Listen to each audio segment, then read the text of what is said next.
ExpressVPN, the VPN that just works. More information at expressvpn.com/Tom.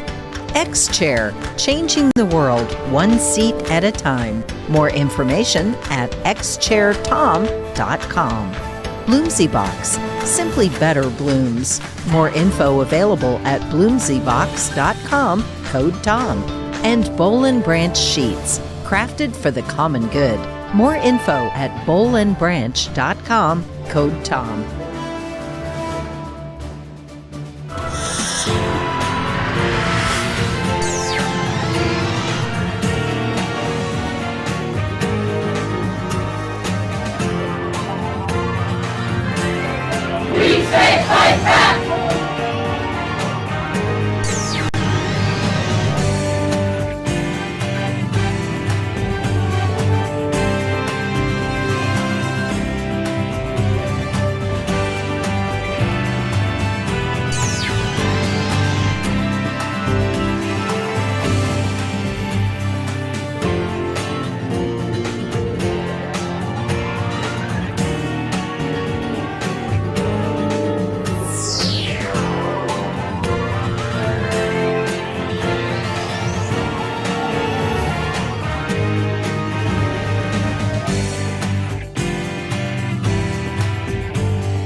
It's the Thom Hartmann University Book Club, and today we're reading from Arundhati Roy's brilliant book, Capitalism, A Ghost Story. This is from the afterword, at the very end of the book. Yesterday morning, the police cleared Zuccotti Park, but today the people are back. The police should know that this protest is not a battle for territory. We're not fighting for the right to occupy a park here or there. We're fighting for justice. Justice is not just for the people of the United States, but for everybody.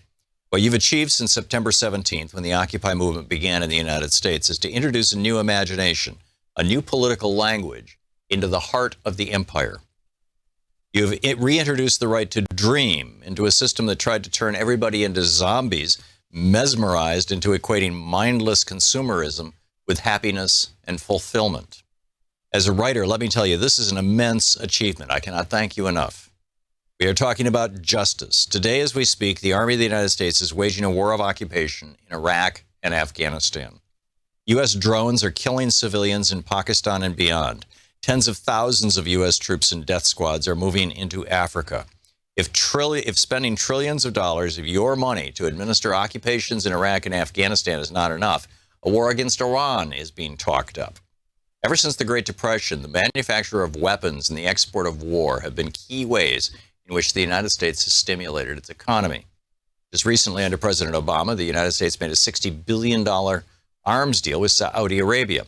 It hopes to sell thousands of bunker busters to the United Arab Emirates. It has sold $5 billion worth of military aircraft to my country, India, my country, which has more poor people than all the poorest countries of Africa put together. All these wars, from the bombing of Hiroshima and Nagasaki to Vietnam, Korea, Latin America, have claimed millions of lives. All of them fought to secure the, quote, American way of life, end quote. Today we know that the American way of life, the model that the rest of the world is meant to aspire toward, has resulted in 400 people owning the wealth of half the population of the United States. It has meant thousands of people being turned out of their homes and jobs while the U.S. government bailed out banks and corporations. American International Group alone was given $182 billion in the bailout. The Indian government worships U.S. economic policy. As a result of 20 years of the free market economy, today 100 of India's richest people own assets equal to 1/4 of the country's GDP, while more than 80% of Indian people live on less than 50 cents a day. 250,000 farmers driven into a spiral of death have committed suicide. We call this progress and now think of ourselves as a superpower. Like you, we are well qualified. We have nuclear bombs and obscene inequality. The good news is that people have had enough and are just not going to take it anymore. The Occupy movement has joined thousands of other resistance movements all over the world in which the poorest of people are standing up and stopping the richest corporations in their tracks. Few of us dreamed that we would see it, the people of the United States on our side, trying to do this in the heart of empire. I don't know how to communicate the enormity of what this means. The 1% say we don't have demands. They don't know, perhaps, that our anger alone would be enough to destroy them. But there are some things, a few pre-revolutionary thoughts I had for us to think about together. We want to put a lid on this system that manufactures inequality. We want to put a cap on the unfettered accumulation of wealth and property by individuals as well as corporations. As capitalists and Liddites, we demand, 1, an end to cross-ownership in business. For example, weapons manufacturers cannot own TV stations. Mining corporations cannot run newspapers. Business houses cannot fund universities. Drug companies cannot control public health funds. 2, natural resources and essential infrastructure, water supply, electricity, health, and education cannot be privatized. 3, everybody must have a right to shelter, education, and health care. 4, the children of the rich cannot inherit their parents' wealth. This struggle has reawakened our imagination. Somewhere along the line, capitalism reduced the idea of justice to mean just human rights. The idea and the idea of dreaming of equality became blasphemous. We're not fighting to tinker with reforming a system that needs to be replaced. As a capist and a Lidite, I salute your struggle. Salam and Zimbad Dad. That's the end of the book. This is from the very opening of it, chapter 1. Is it a house or a home? A temple to the new India or a warehouse for its ghosts? Ever since Antilla arrived in Altamont Road in Mumbai, exuding mystery and a quiet menace, things have not been the same. Here we are, the friend who took me there said. Pay your respects to our new ruler.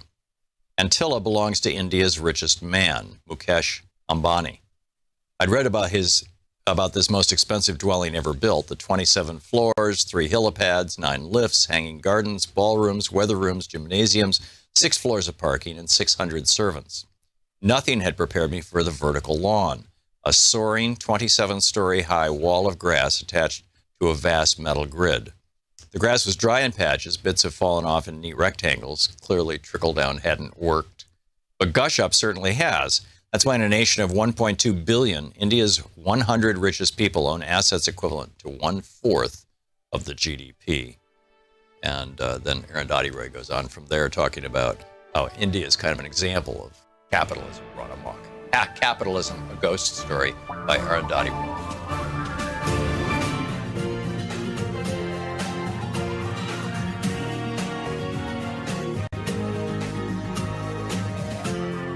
This is the Thom Hartmann Program. Well, happy Tuesday. A really big program today. We have in the second hour, Julio Rivera is going to drop by, and we're going to have a debate about immigration reform, which should be interesting.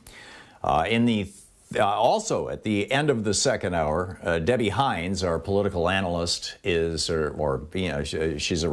lawyer who is also a really great reporter, and she's been carefully tracking the Chauvin trial, which is going on right now. And we will, actually, I think it's paused right now, but in any case, we will be giving you an update at about 50 minutes past the hour, an hour from now, with Debbie Hines on the Chauvin trial. And in our third hour, I believe it's our third hour, Professor John Powell is going to drop by about the Chauvin trial and the roots of systemic racism in America. I wonder if Chauvin is where chauvinism comes from. Chauvin. Interesting name. No idea, but probably one of those things I should look up. But I wanted to start out, with the rant that I just put it up at HartmannReport.com, and I think it's also it's something that, for some reason, our media seems just unwilling to say, which is the exact definition of Trumpism. What is Trumpism? If you Google it, or DuckDuckGo it is how I do it, because DuckDuckGo protects your privacy. Wikipedia says it's, quote, a term for the political ideology, style of governance, political movement, and set of mechanisms for acquiring and keeping power that are associated with Donald Trump and his political base. Okay, is that Trumpism? I mean, what do you think Trumpism is? The BBC says Trumpism is quote, what the president believes on any particular moment, on any particular day about any particular subject. They're quoting a Republican analyst in that article. The Atlantic argues it's a, quote, populist prototype, a personality cult, or something stranger. I would say Trumpism is really only one thing. We've bounced all over the place over the last 5-6 years trying to define Trumpism. Oh, does it have to do with border security, or does it have to do with international trade, or does it have to do with economics, or does it have to do with the white middle class? No, Trumpism is really simple. Trumpism is white supremacy. And it's time to just say that. I mean, while white supremacy has been in scare quotes, a feature of many movements over the centuries. I mean, from the doctrine of discovery that Columbus used, when you sail across the sea, if you encounter people who aren't white, you can simply say, ta-da, you now belong to me. To Nazi-era fascism, right? The Nazis going after the gypsies and the Jews and whatnot. So white supremacy has been incorporated into a lot of movements, and we see it today incorporated into a lot of organizations and movements within the United States. But it's also its own standalone ideology. The belief that evolutionarily white people are superior to everybody else, which is easily disproved based on genetics, basically based on any kind of examination you want to do. And is, 1924 in the United States was the peak year for scientific racism in this country, the so-called scientific racism. And, basically since the 70s and 80s, this has just been completely ripped apart.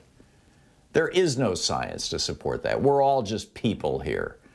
The genes that control the color of our hair, or what our faces look like, or the shape of our noses, or the color of our skin have nothing to do with anything else.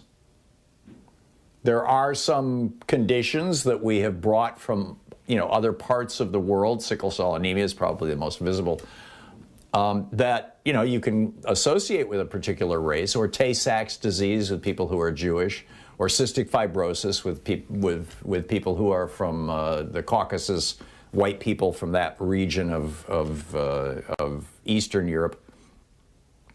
But those have nothing to do with racial superiority or intelligence or physical capability. Nothing. White supremacy is a lie, and it's alive and well in America, and it is at the core of Trumpism. In fact, it is what Trumpism is. Remember when Trump started out, with birtherism? This was the thing that made Donald Trump famous preparing for the 2016 primary. For the 8 years of Barack Obama's presidency, Donald Trump was constantly ranting about how he couldn't be an American, he's not an American, he was born overseas. His followers were proposing all these bizarre theories, many of them still on the internet, that he was a Muslim Trojan horse, brought here from Kenya to infiltrate America and destroy us from within. Right. We call it birtherism. And this was Trump's thing. He was on TV constantly about birtherism. Louise and I were in the room with President Obama and with Donald Trump when Obama finally took Trump down and released his long-form birth certificate and just ridiculed Trump in front of 300 people. And Louise and I were sitting just maybe 50 feet from Donald Trump, and I was looking right at him. He was just slightly angled, but I could see the entirety of his face and his arms over his chest, kind of holding himself and just angry. It was bizarre. But this has been Donald Trump's life. He took out a full-page ad in the New York Times calling for the government execution, the death penalty of 5 young black men for raping and murdering a woman in Central Park who was raped and assaulted. I don't recall if she died or not. I believe she was just assaulted, who was raped and assaulted by another guy. And they got the DNA proof. They presented it to this other guy who was already in jail on similar charges, and he was like, yeah, that was me. And they had to release these 5 young men who had been charged in part because of the hysteria that Donald Trump was whipping up. He was all over the media on this thing. And to this day, he's saying those 5 young black men should have been put to death. He has never walked that back. After all, they must be guilty of something, right? They're black, in his mind. I mean, there's literally an entire Wikipedia page devoted to Donald Trump's racist statements. And he learned this at his father's knee. I mean, you know, as a young man working in his dad's real estate empire, Donald and his siblings, when they were working there, one of the entry-level jobs, learn the business, was writing the letter C for colored on rental applications from black people so that those people could get that phone call, oh, I'm so sorry that apartment was just rented.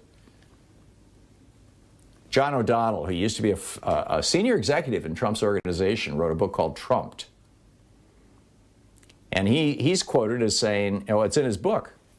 Trump said, quote, black guys counting my money, I hate it. The only kind of people I want counting my money are short guys who wear yarmulkes every day. And laziness is a trait in blacks, said Trump.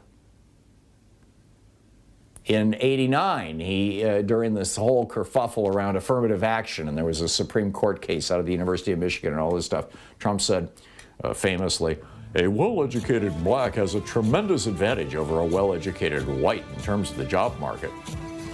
Right. Like Rush Limbaugh, right? I have a little more that I'll share with you after the break, and in fact, one of the really interesting things is the whole replacement theory, the great replacement theory. I'll tell you about that after the break. And the 1965 law that gave the GOP its problem. Stick around. This is the Thom Hartmann Program. And if you want the links to each one of these statements and all the details of what I've been sharing with you, it's all over at hartmanreport.com right now. It's free.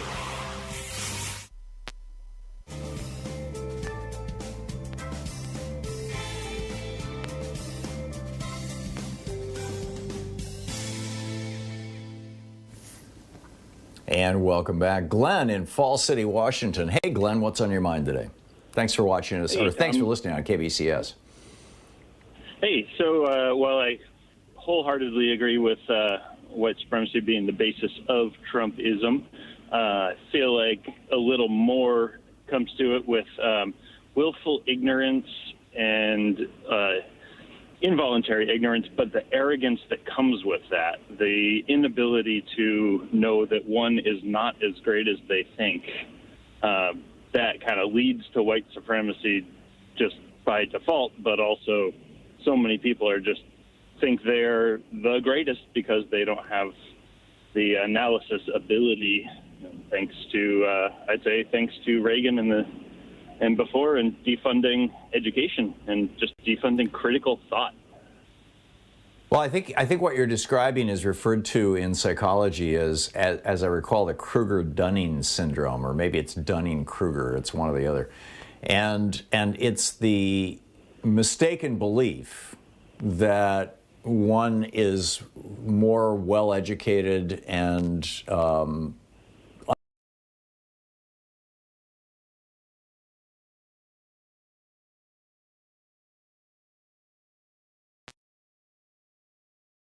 is one of the milder forms of mental illness, where a person literally thinks on any subject, they know better than the experts, they know better than anybody else, they don't have to look up the science, they don't have to document what they're saying, we don't need no stinking sources, I alone know what's right. And I think that very much, Glenn, I think you can build a very strong case, and a number of people have done so over the years, that that's a good description of Donald Trump. And it's also, I mean, you know, it was one of the things that was so, quote, funny about Archie Bunker back in the day, you know, in Norman Lear's brilliant sitcom. But do you think that, you know, I'm trying to say that the core of white supremacy is very simply, the core of Trumpism is very simply and quite easily explained as white supremacy. Would you accept, Glenn, that a lot of the denial that's going on is not necessarily coming out of Kruger-Dunning syndrome, but really is coming out of an unwillingness by many white people to acknowledge that they're just basically racist asses? I can definitely agree with that, but I just wonder if they cannot even comprehend that they are racist in the first place, because they just are so narrow in their mindset, and Devin Kruger definitely might be part of that. But yeah, I fully agree, and I also wonder, and would love to hear your thoughts on Donald Trump's Trumpism, what he based his administration on and everything around it, and then the how his followers have kind of latched onto that, and then different factions. Yeah. Well, I'll continue with that then right after the break. Glenn, thank you. Thanks for the question. Thanks for the comments. Well said. I do appreciate it. It's coming up on 20 minutes past the hour. I will be back in just 1 minute after I go over to the commercial side of our radio here and read a little advertisement. Stick around. We got to pay the bills. Stick around. We'll be right back.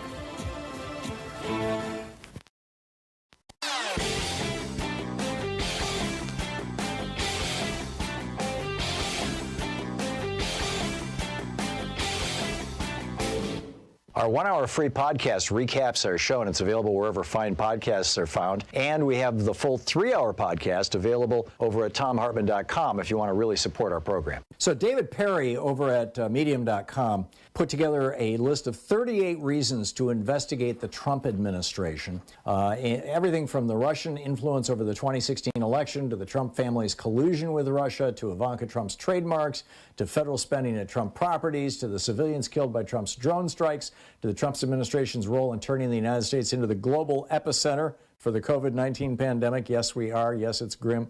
Their decision to sideline the CDC, politicizing mask wearing just to try to get himself reelected, the number of people who died because the White House kept PPE from blue states, from Democratic-led states, the contents of the Trump documents that Trump refused to release to the House Judiciary Committee and other committees, all the people who wouldn't speak, at all, ignoring subpoenas, violations of the Hatch Act, the deportation of COVID-positive immigrant families, illegal altering of records. Anyhow, there's a whole list. It's over at thomhartmann.com. Check it out.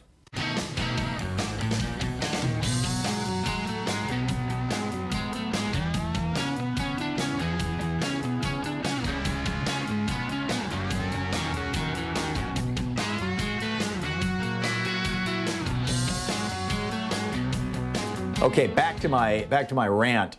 The title of my piece today at HartmannReport.com: Trumpism is simply white supremacy, and that's the point that I'm trying to make. In Charlotte, the Great Replacement theory. This is this bizarre theory that is adhered to by, for example, the French right-wing party, or many people in it. I'm not sure it's the official position of the party. In fact, I'm quite sure it's not. But the Hungarian Fidesz party, Viktor Orban's party, and increasingly in the United States, the Republican Party. Now, I'll explain the genesis of this in just a second. Is that people like Jewish billionaire George Soros are funding the promotion of abortion and homosexuality among white people, specifically to reduce white numbers and replace white people with darker skinned people, to replace us. And this went viral on Facebook and in other social media in the months before the Charlottesville so-called rally where Heather Heyer was murdered. And in that, I believe Heather Heyer was murdered at that rally. And in that is why these guys were chanting, Jews will not replace us. They didn't mean Jewish people will not take our jobs. What they meant was a Jewish billionaire, George Soros, is not going to is not going to cause black people to replace white people in America by funding things like abortion for white people and birth control. And when you dig into the anti-abortion movement and the anti-birth control movement, you will find the great replacement theory in many of its darkest corners. Not all, obviously, not even the majority of it, but it's there. Donald Trump calling African countries S-hole countries. In fact, his actual quote was, "Why do we want all these people from Africa here? They're S-hole countries. We should have more people from Norway." Right, well, what's the difference? It has to do with the color of their skin. He told the squad to go back where you come from. Right. Ocasio-Cortez, AOC, replied, when Trump tells 4 American congresswomen to go back to their countries, he reaffirms his plan to make America great again, has always been about making America white again. So here's where all this started. And I could go on with another dozen examples, but it's time for the media to stop this. Oh, he's a populist. Oh, he's an authoritarian. No, he's well, yeah, he might be those things, but really at the core, I mean, speaking as an old white guy, I can tell you, every white person, certainly of my age, has at some point in their life known at least one of these fulminating racists. I'm not talking about people like Nixon or Reagan who made racist jokes. I'm talking about people like Donald Trump, where racism is white supremacy is at the core of their personalities. They blame everything on this. And where did this start? Well, it's called the Immigration and Nationality Act in the modern era. Back in 1924, we passed a law saying that immigrants could not come into this country in greater proportion than they already existed in this country. It was, in other words, if we had, 90% white people in this country, 90% of the immigrants into this country had to be white people. If 8% of the people in this country were black, and I frankly don't know the numbers, but I know 90%, we were about 90% white at that time in 1924. If 8% of the people in the United States are black, then only 8% of immigrants can come in who have black skin, right? We passed that law in 1924.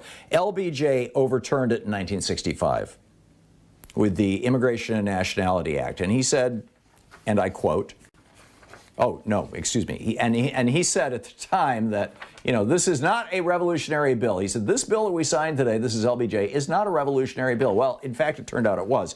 And as Senator Sam Ervin, a Democrat from North Carolina, said, quote, the people of Ethiopia have the same right to come to the United States under this bill as the people from England, the people of France, the people of Germany, and the people with Holland. With all due respect to Ethiopia, I don't know of any contributions that Ethiopia has made to the making of America. Right. So that's, that I think is like one of the, and so now we're at, 59% white people in the United States. It's going to go below 50% in about 20 years, of the adult population. More children are being born to people who are not white than to people who are white, and the Republican Party has declared itself particularly since Trump's presidency, but Reagan was willing to use race to get elected. George Herbert Walker Bush was willing to use race to get elected. Remember the Willie Horton ads? And certainly Donald Trump. He started his campaign with Mexicans are rapists and criminals. His 2 signature accomplishments, giving billionaires, mostly white billionaires, according to Forbes magazine, a $1 trillion tax cut, and keeping brown-skinned people from our southern border. So do you think I'm missing something here, or does this comport with your experience or understanding or friends? To the Thom Hartmann Program. Call 202-808-9925. Do you find that your Trump-supporting neighbors or coworkers or even friends are saying anything other than this white supremacy?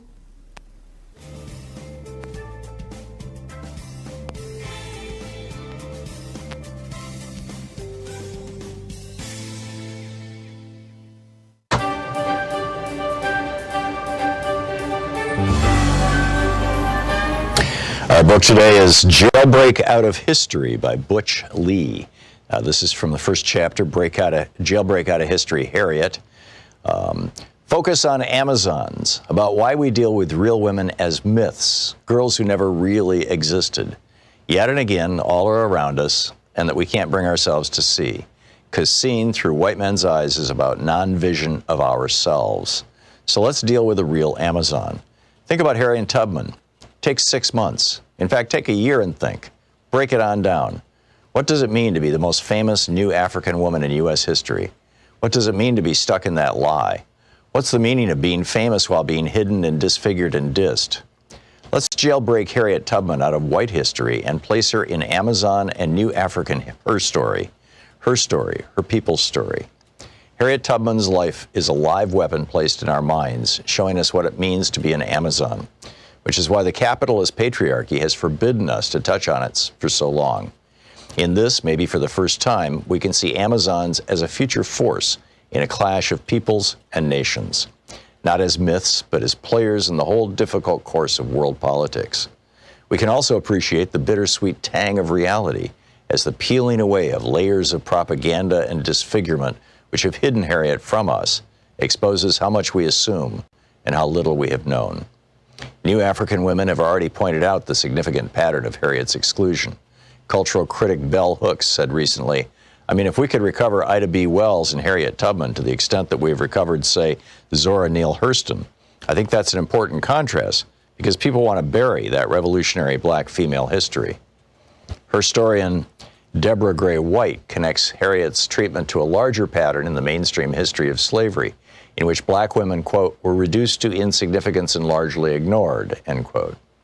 In examining the influential historian Stanley Elkins, she points out, quote, that Elkins seems to omit women altogether was accentuated by his description of slaves whom he identified as part of an American underground, those who never succumbed to Samboism. Among those mentioned were Gabriel, who led the revolt of 1820, Denmark Vesey, leading spirit of the 1822 plot at Charleston, and Nat Turner, an omission conspicuous by its absence, was Harriet Tubman. If Elkins had really been thinking of slaves of both sexes, he would hardly have forgotten this woman, who became widely known as the Moses of her people, end of quote. Patriarchal capitalisms, which only want Amazons to be exotic myths about forgotten ages, have hidden Harriet Tubman in her own fame.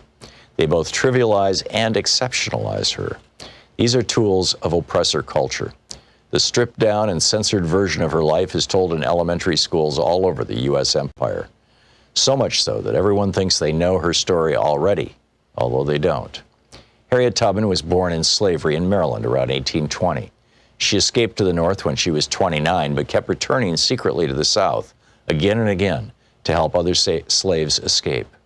For this, she became known as Moses. True statements.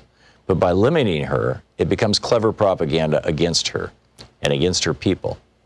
Where patriarchy has been unable to deny that women do significant things, it denies the full meaning of what we do by trivializing them. Mary Daly, feminist philosopher, traces the enormity of what patriarchy has done to us. In ancient Greece, the goddess Hecate, also known as Artemis and Diana, was sometimes known as Trivia and represented by a three-faced statue. That was also the name used for the intersection of three paths, which in many old cultures were the sites of mystical power. She writes in Gynecology, quote, in light of the cosmic significance of the term trivia as the crossing of the three roads and of the goddess who bears this name, contemporary meaning of the term in English should be examined.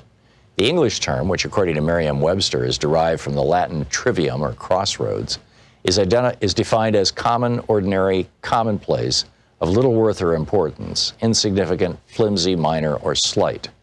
Of course, according to patriarchal values, that which is commonplace is of little worth.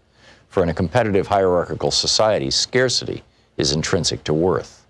Thus, gold is more important than fresh air, and consequently, we are forced to live in a world in which gold is easier to find than pure air.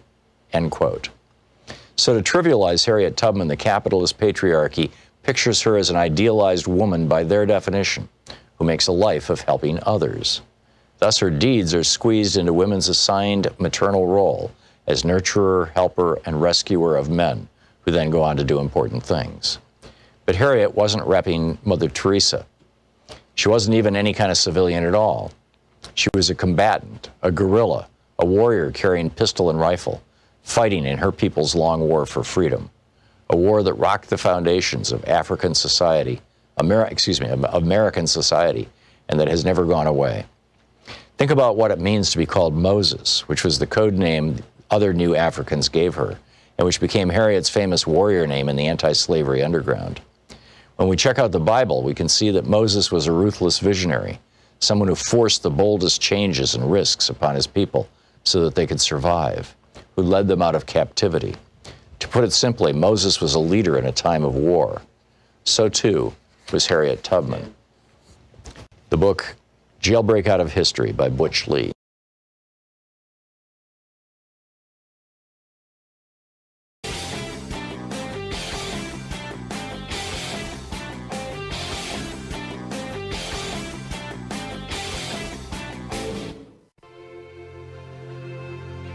In the science revolution this week, look out as Rand Paul may be infecting America with a brand new COVID epidemic, and we may have no protection. Investigative journalist Greg Palast is here on the Exxon Valdez. Because these weird internet things, I don't know if it froze on your end, but on my end, I lost everything for about 30 seconds. My apologies if it echoed all the way down to you and you didn't even get the music, but this is... I am so looking forward to getting beyond this. And we've got new fiber coming into our studio and all kinds of good stuff is going on. But back to the issue here. Is Trumpism merely white supremacy, or is this something more complicated than that? And then the larger question, what is the Republican Party doing about this? Right? It appears to me that the GOP danced with racism, from Reagan making his first official speech after he was nominated as the presidential candidate for the GOP down near Philadelphia, Mississippi, where Schwimmer and Cheney and Goodman were murdered, the three civil rights workers, and talking about states' rights to an all-white crowd. Donald Trump Jr. tried to recreate that. His first political speech was in the exact same place, the same county fair in the same place. And he even invoked the name of Reagan. He said, I'm so pleased to be here. The same place, my first speech, the same place Reagan gave his first speech. Right, to an all-white crowd, right, down the road from where they lynched and murdered, or they didn't lynch, they murdered, brutally tortured and murdered three civil rights workers. So Reagan danced with racism. His vice president, George Herbert Walker Bush, who was, part of that kind of billionaire New England WASP group who kind of looked down their nose at Southern racists, people like, Strom Thurmond.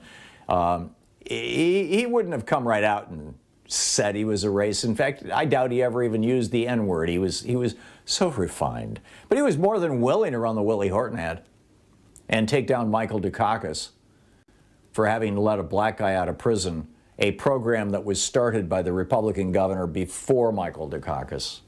But Bush blamed it on Dukakis. And scary black man on TV, Dukakis. That was basically the ad, right? So Bush the elder was more than willing to use racism. Bush Jr.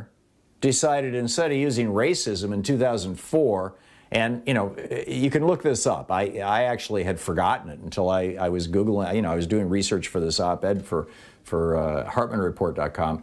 And what on this topic of, racism and politics, and what I discovered was that in 2004, what Bush Jr. used to get himself reelected, the cultural issue wasn't race, it was gender. It was more specifically, it was anti-gay bias or hatred. He was just fanning the flames. Oh my God, gay people are going to get married, and it's going to be the end of the American family. And they're going to evangelize your children. that was the message that came out of the Bush campaign in 2004. So they moved from, bashing black people to bashing gay people. But, hey, it's at the very least still white male cis supremacy. And then, of course, Donald Trump kicked off his presidential campaign with Mexican rapists, murderers, and thugs are coming to America. I mean, what else? Okay, what else do you call this? Anyhow, let's pick up your calls and get your thoughts on this. David in North Miami, Florida. Hey, David, what's on your mind? Greetings, Professor. What say you, I should say. Hello. Archie Bunker's a bad example. At least he was a war veteran, even if he didn't understand how much he benefited. Right, I say that's true. that Trumpists are nostalgic for that narrow time when Plessy v. Ferguson became, stare decisis, and but before the income tax of 1913, and heaven forbid the Federal Reserve, because we have to rely on self-made men like J.P. Morgan for our money. So that's part of it. I don't see the Federal Reserve having anything to do with this at all, David. But I do agree with you that they are nostalgic for that time prior to the 1965 Immigration and Naturalization Act, when America was almost entirely, in the neighborhood of 85 to 90% white. That decrease, 13% of Americans right now are immigrants. I've got the exact numbers around here someplace, and I'm not sure exactly where, so I'm not going to go looking for them. But immigration has enormously increased the number of people of color in the United States, and that's one of the reasons, I think, why the GOP, why conservatives are all hysterical about immigration. Oh my God, you're going to let more brown people in? You're going to let more black people? We can't have that. No, we can't have that. Morris in Long Beach, California. Morris, your thoughts on all this? I believe this, Professor. This is nothing new, old playbook. Donald Trump represents white nationalism. Now, remember I said about a week ago, white nationalism supersedes democracy, meritocracy, and obedience to law. And we shouldn't be upset at all these folks that are rolling with Donald Trump, because he gives them something to hang their hat on. He makes them feel good about themselves, and that's important. He reminds me of a guy named Lee Atwater. I know you know the name Lee Atwater. He showed the Republican Party how to employ the vernacular to subliminally mobilize people. But that's what's going on. And I think what's really exacerbated racism in this country, because it's always been here, it's been coded in our law in the late 1600s, Professor, you've written about it, you know about it. But what's really made it difficult in this country is the economic situation. When Righteous Ronnie dropped that tax responsibilities from corporations from that 75 to that 28, that was it, because that took away your middle class. There's no more money circulating anymore, and the federal government doesn't have any money to do some of the things that it did before. So people get frustrated, they get flustered, so they're looking for a place, they're looking for a toilet, and Donald Trump gives them places to relieve themselves, immigrants, blacks, whatever. It's all subliminal. But I think if you did something economically, we still would have race-conscious Americans, but we wouldn't have as many racist Americans. That's just my take.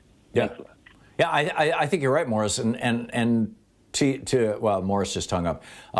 To Morris's question, is this white nationalism or is this white supremacy? I would ask the question: is white nationalism not simply a political form, applied to the whole nation, of white supremacy? Or is white supremacy subordinate to white nationalism? I am not sure I could strongly argue. Well, I think white supremacy is at the top of that. But Diane in Hazel Crest, Illinois. Your thoughts, Diane? Hi, Tom. I totally agree that Trumpism is white supremacy. However, there are many whites that wholeheartedly supported him and still would, and would swear that's not the case because they have one or two black friends or acquaintances. They may be able to tolerate a few of us, yet they have no problem supporting all of the white supremacy policies that Trumpism reflects. And this leads me to believe that these people aren't sure what racism is. There are blacks who support Trump and Latinos also. And how can they be white supremacists? I firmly believe the GOP are nothing but white supremacists, which is why I don't get black Republicans. And I've been trying to convince a relatively intelligent friend of mine that all Trump supporters are racist, and she vehemently disagrees. Please help me. Yeah.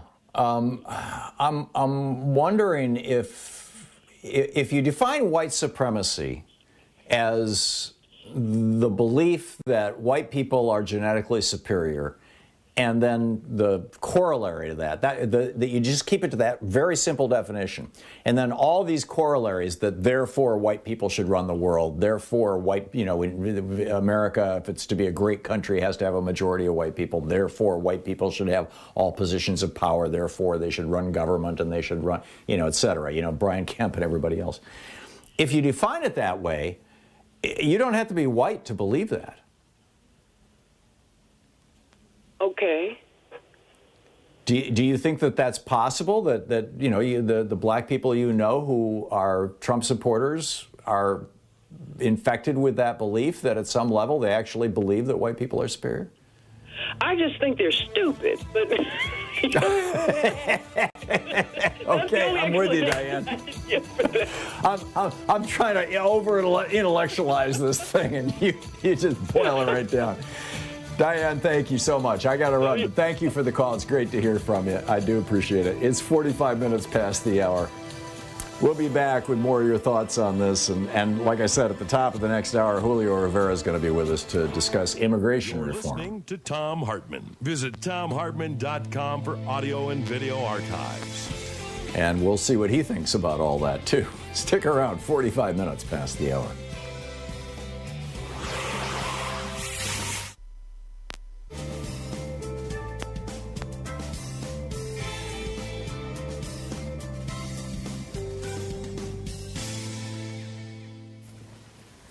And welcome back. Alan in Carson City, Nevada. Hey, Alan, what's on your mind today? Thanks for watching us on YouTube. Oh, thanks. Yeah, I had a question. It was kind of a technical question. When you, why this birther thing would have ever come up, because I don't know how it works on a federal level, but here in Nevada, I had a friend of mine run for governor under the name Rhinestone Cowboy, which was actually legal. You could use a fictitious name. But he had to, do a filing fee and fill out an application. So in advance, they would check all your qualifications here. So once you became an official candidate, it was verified. And I just don't know how it worked on a national level. Well, there was never any doubt that Barack Obama, that President Obama was born in Hawaii. I mean, his father was from Kenya. His father was an exchange student and left his mother and went back to Kenya. And he was raised by his white mother, but no serious person ever doubted that, including the Republican Party, until this birtherism thing took on a life. Well, it didn't take on a life of its own. It was pumped by people like Jerome Corsi, publishing a book about it, and then it became the crazed right wing, and then the crazed right wing filtered into Fox News, and then Fox News filtered into right wing hate radio.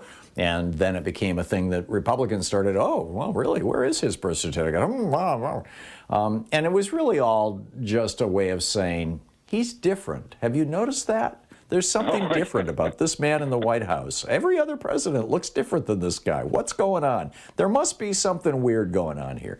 Don't you think that was really the text and the subtext, Alan? Yeah, I think people need to take responsibility and do a little research when they hear these stories, and they don't when they listen to Fox News and that right-wing hate radio stuff. Yeah, I'm with you. I mean, you can build a case that nobody ever asked JFK for his birth certificate because we all know who his father was, but I'm not sure you could say that about Hubert Humphrey. I'm not, I mean, who was his father? Who knows? Right, or maybe Jimmy Carter. There's been no shortage of candidates that we didn't know anything about until they came on. Tim Kaine, who ran with Hillary Clinton. I still don't know anything about Tim Kaine other than that he's the senator from Virginia. I mean, it's like, but nobody ever asked for their birth certificate because they're white people. And that's the thing that keeps getting missed. And I think it's just, I think it's a shame. But beyond that, I think what it proves is that birtherism was nothing more than a way for white people in code to say to each other, this guy is black, he's in the White House, a black man, that should not be. I really think that was the message of birtherism, Alan. Yeah, I came through the Mexican border. Yeah. Yeah. Well, I've been asked that question going through both the Canadian and the Mexican border. And I think that's because you don't have to present a passport, or at least it used to be the case. Yeah. So they were just trying to confirm citizenship with a simple question. But Alan, I got to run. Thank you for the call. It's good to hear from you. It's coming up on 10 minutes before the hour. We will be back in just 1 minute. Stick around. It's the Thom Hartmann radio and television program, the place where smart people get their news. What is truly animating the GOP these days? And will it stick?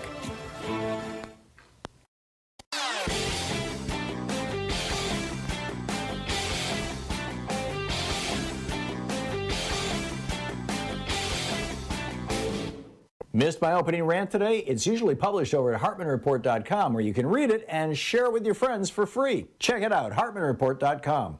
So people wonder, why militias all of a sudden? How is it that all kinds of Americans are showing up with assault weapons in the Capitol building, trying to assassinate the Vice President of the United States and the Speaker of the House of Representatives, and stop the counting of the presidential votes, the Electoral College votes? Where did this come from? You know, the last time we saw an armed uprising against the federal government in the United States was 1861. It was the Confederacy. Is this a Confederacy rising again? Well, yeah, there is a huge white supremacist element to it. In fact, I'd say it's one of the primary animating impulses.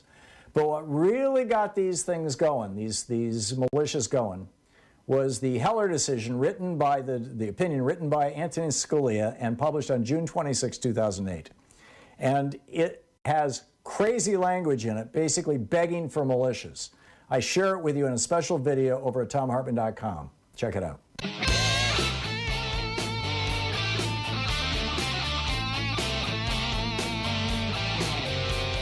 And welcome back. So, is Trumpism purely or merely, or whatever the appropriate word is, white supremacy? And then bigger question, what's the GOP going to do about this?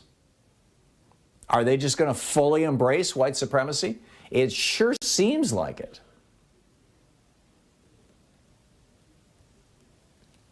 So, you know, where is this going to go? I find the whole thing just absolutely, the whole topic absolutely fascinating. Chris in San Diego. Hey, Chris, what's up? Hey, good afternoon, or good morning. I was just telling your call screener, African-American gentleman here. I voted for Trump the second time, not the first time. He didn't win. Also in the Navy now I'm out. But I didn't find anything racial at all with anything. I just thought it was media-driven, I guess. And I just looked at the Navy that I was in and how we hadn't gone to any new wars and those type events is what I voted for Trump for the second time. So I don't think he's a racist. If he was, I would not have voted for him. And that was a conversation I was having with my fellow shipmates, too. There was, pros and cons. And I think the vast majority of people in the Navy that I served with voted for Donald Trump on the second time, not necessarily the first. So when Chris Wallace, during that debate with Joe Biden, the first debate, when Chris Wallace specifically asked him if he would disavow racism among his followers, he refused to do so. And then he went on to say, I'll tell you what, this is when he said to the Proud Boys, stand by. And then he said, tell you what, somebody's got to do something about Antifa and the left. That's his solution for racism in America. That didn't strike you as weird? No, I think that, being in the military... Is praising the number one white supremacist organization in America behind the Klan? I'm sorry? Which one? I said his praising you've got the Klan. I mean, everybody acknowledges, but the Klan isn't big and doesn't have power, the kind of power that they once had. But, the Proud Boys and some of these other groups have stepped into that space, and Trump refused to repudiate them. You didn't... When he said that he wanted more people from Norway and fewer people from S-hole countries, this didn't ring any bells for you? No, it didn't. I think what you're seeing is very much a Latinization of America right now, and that was something that it's happening whether we want it to or not. And there are an awful lot of kids coming to our country that we will have to they will have to be, I guess, brought in some way, shape, or form, educated and taught. I don't know whether that's going to be in English or Spanish, or I don't know if there's going to be a mix. So you voted for Trump because you didn't want Mexicans coming or Central Americans coming into the United States, not because you were concerned about his position on black people. Well, correct. And I think to put a finer point on it, I would rather they be legal immigrants rather than illegal, which is crossing the border, of course, we all would. Themselves in. And, right. So we all would. But 16,000 people on the border, whether that's a crisis or not is a whole other issue, which we'll be taking up in the next hour. But Chris, I got to move along. But thank you for weighing in. It's always nice to hear from a Trump supporter. Seriously. Appreciate it. Scotty in Seattle. Hey, Scotty, what's up? Hi. Hi. I was just thinking that I had a way it was for a conversation after something in a disappointing thing in the Senate. I think I have a difference between racists and nationalists that helps me put one.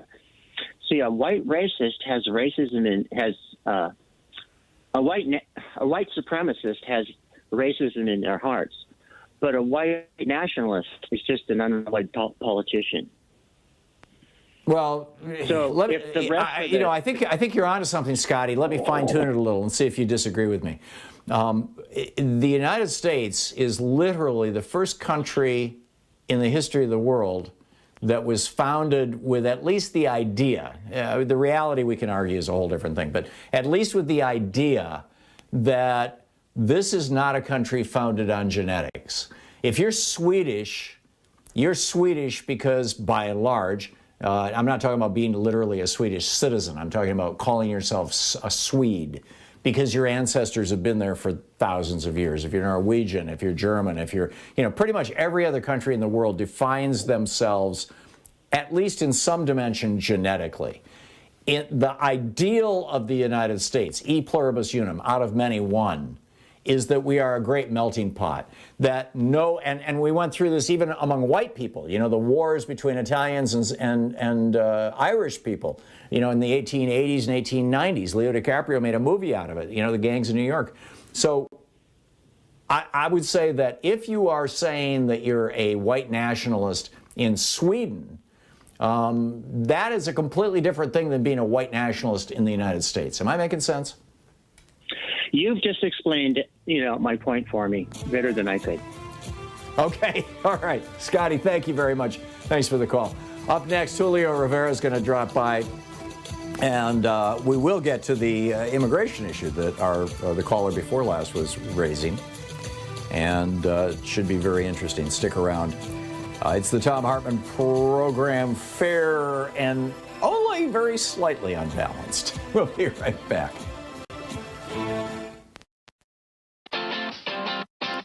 You're listening to Thom Hartmann.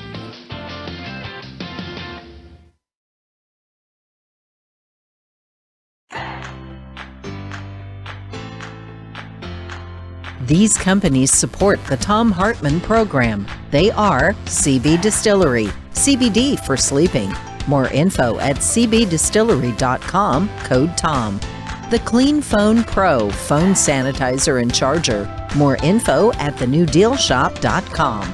ExpressVPN, the VPN that just works. More information at expressvpn.com/Tom. X-Chair, changing the world one seat at a time. More information at xchairtom.com. Bloomsy Box, simply better blooms. More info available at bloomsybox.com, code TOM. And Boll & Branch Sheets, crafted for the common good. More info at bollandbranch.com, code TOM.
book today is Jailbreak Out of History by Butch Lee.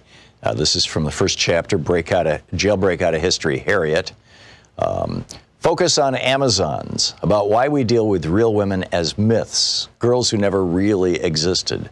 Yet and again, all are around us, and that we can't bring ourselves to see. Because seeing through white men's eyes is about non-vision of ourselves. So let's deal with a real Amazon. Think about Harriet Tubman. Take 6 months. In fact, take a year and think. Break it on down. What does it mean to be the most famous new African woman in U.S. history? What does it mean to be stuck in that lie? What's the meaning of being famous while being hidden and disfigured and dissed? Let's jailbreak Harriet Tubman out of white history and place her in Amazon and new African her story, her people's story.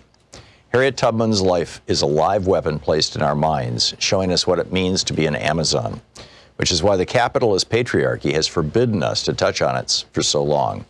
In this, maybe for the first time, we can see Amazons as a future force in a clash of peoples and nations, not as myths, but as players in the whole difficult course of world politics.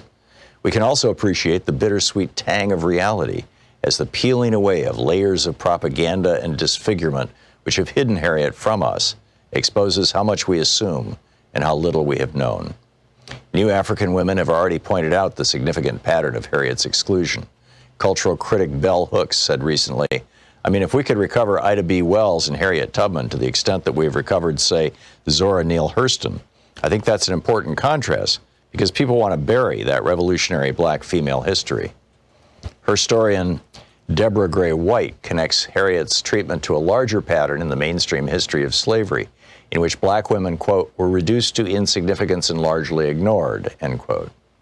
In examining the influential historian Stanley Elkins, she points out, quote, that Elkins seems to omit women altogether was accentuated by his description of slaves whom he identified as part of an American underground, those who never succumbed to Samboism. Among those mentioned were Gabriel, who led the revolt of 1820, Denmark Vesey, leading spirit of the 1822 plot at Charleston, and Nat Turner, an omission conspicuous by its absence, was Harriet Tubman. If Elkins had really been thinking of slaves of both sexes, he would hardly have forgotten this woman, who became widely known as the Moses of her people, end of quote. Patriarchal capitalisms, which only want Amazons to be exotic myths about forgotten ages, have hidden Harriet Tubman in her own fame. They both trivialize and exceptionalize her. These are tools of oppressor culture. The stripped down and censored version of her life is told in elementary schools all over the U.S. empire. So much so that everyone thinks they know her story already, although they don't.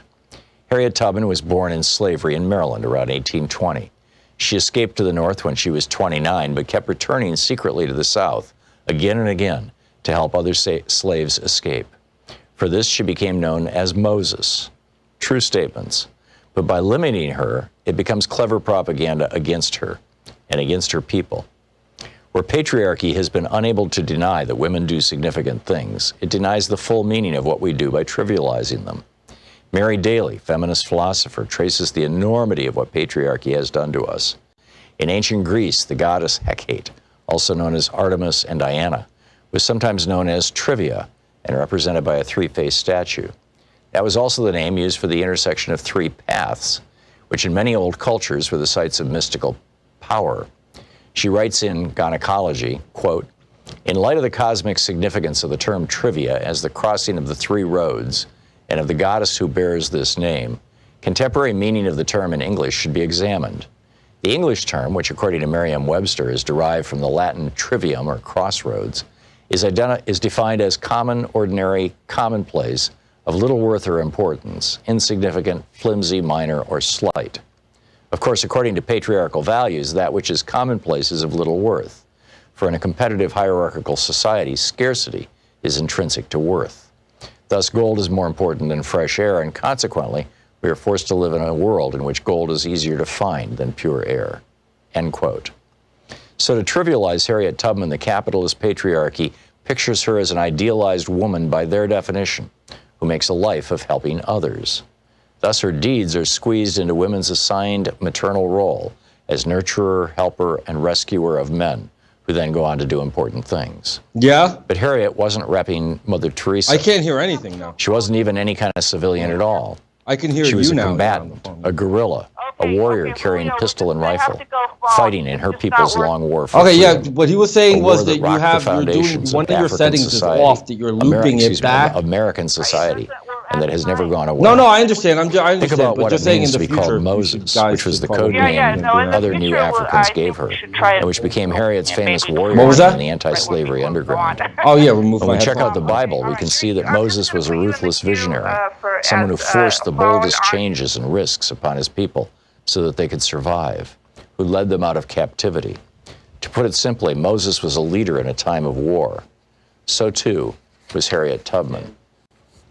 The book Jailbreak Out of History by Butch Lee.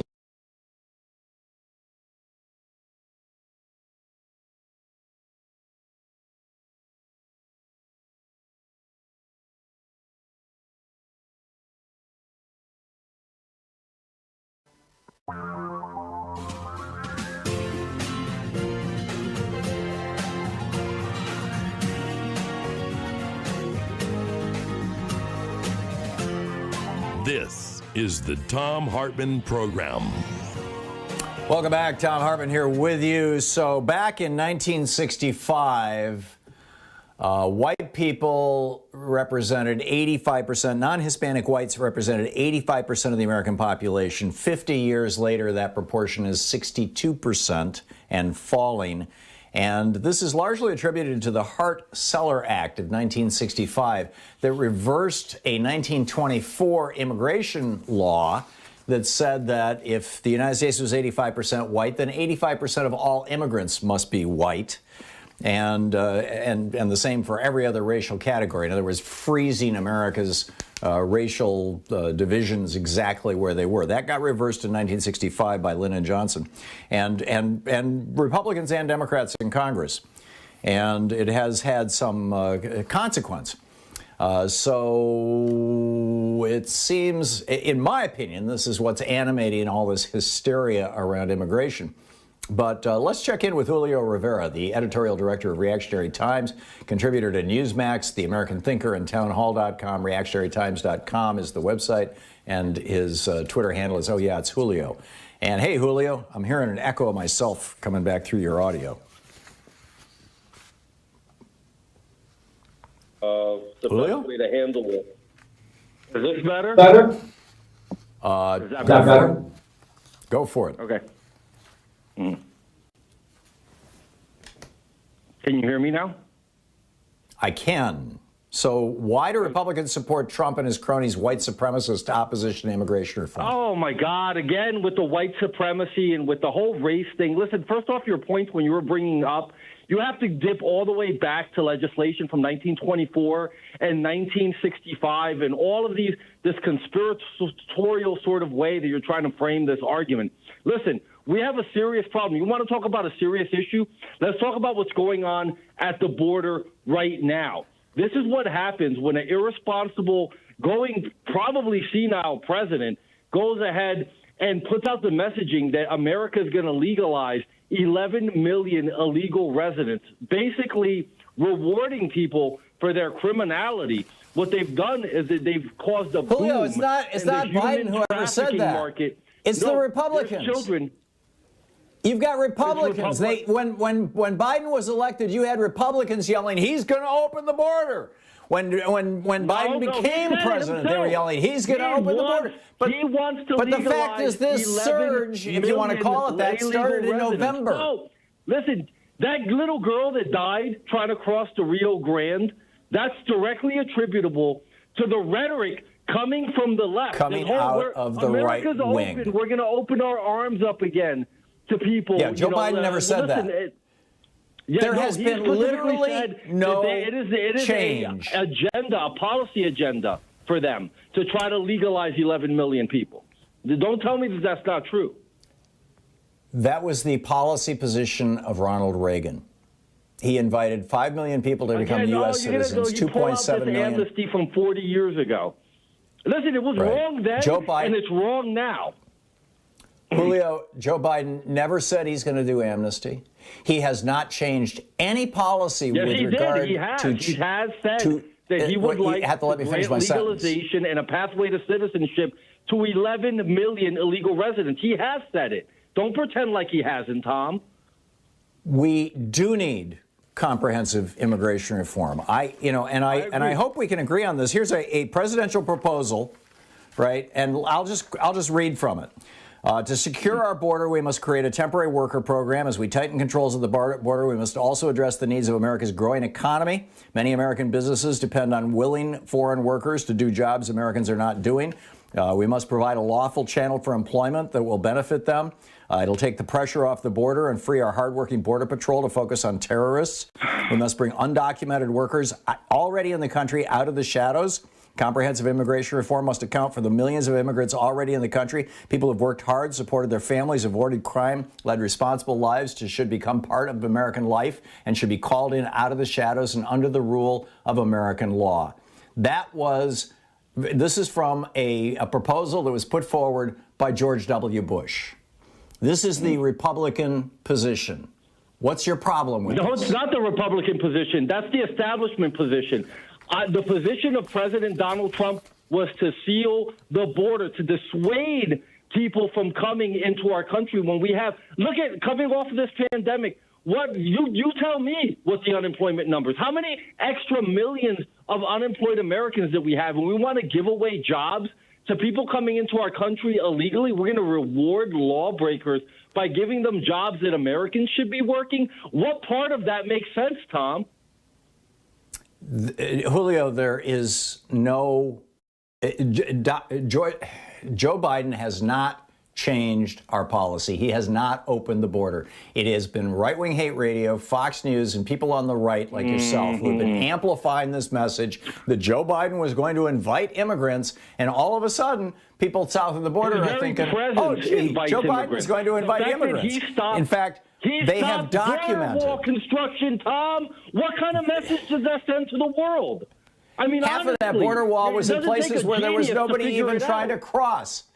Julio, if you want people, these are two separate issues. First of all, we've got children, you've got families coming who are fleeing terror. They're called refugees. And then you've got people who want to come and have jobs. You and I have had this conversation about the jobs before. If we would just reverse gang members that are bringing Reagan era policy, you have MS-13, the Medellin. Well, obviously cartel, nobody wants those people coming into this country, Julio. And to a large extent, we're not finding that they are. Everybody that comes in here is a rapist or a murderer or a drug dealer. But if you leave the border open long enough, you're going to get enough of them trickling in. The border is not open. The bowl of Skittles logic with Donald Trump. The border Jr. is not open. Would you eat the border out is of a not bowl open. Of Skittles if the border is not open. It's absolutely open. Joe Biden has not changed any policies with regard to the border being open. In fact, even the crossing points are by and large closed. Are you telling me catch and release coming back is not something that makes it attractive for people trying to come into the border, trying to come catch and release is a disgusting, racist phrase used to describe international and U.S. law with regard to refugee-seeking asylum seekers.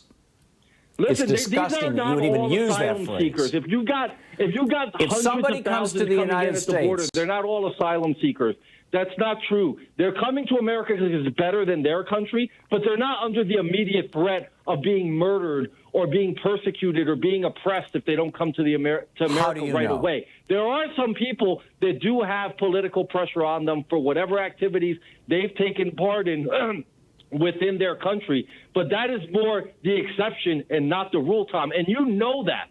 You know that. You want 11 million new Democratic Julio, voters under to push our your radical laws, socialist agenda. That's the what you only want, the only people who are, quote, caught and released. I mean, Obama deported more people than George W. Bush did. The only people who are, quote, caught and released are people who are claiming asylum. More people came in through the border under Obama, and they show up for their court hearings, even if they're a year or two later, at greater than 90%. Greater than 90% of them come back and say, yes, I am willing to prove that my life is in danger if I'm returned to Guatemala or El Salvador. This is This is just I'm just astonished that you're repeating this racist meme that is floating around on right-wing blogs. It's not racist. It's common sense, Tom. Listen, we're in a pandemic right now. We've had millions of job losses. We can't afford it, Tom. We can't afford this anymore. And the way that you keep people from coming through the borders by sending a clear, comprehensive message that America's closed. This is not our. These are not our funds. We can provide assistance to those governments. Again, to the border deal with their own is issues not open. If we have to, but it's right-wingers telling people in Central America that the border is open, but the border is not open. Julio Rivera, editorial director, Reactionary Times, contributor to Newsmax, American Thinker and Town Hall, reactionarytimes.com. On Twitter, oh yeah, it's Julio. Julio, thanks for dropping by. It's always good Thank you as always. Bye-bye. This is the Thom Hartmann Program. We'll be back 15 minutes past the hour. It's the Thom Hartmann Program. So what say you? Should we change our border policies?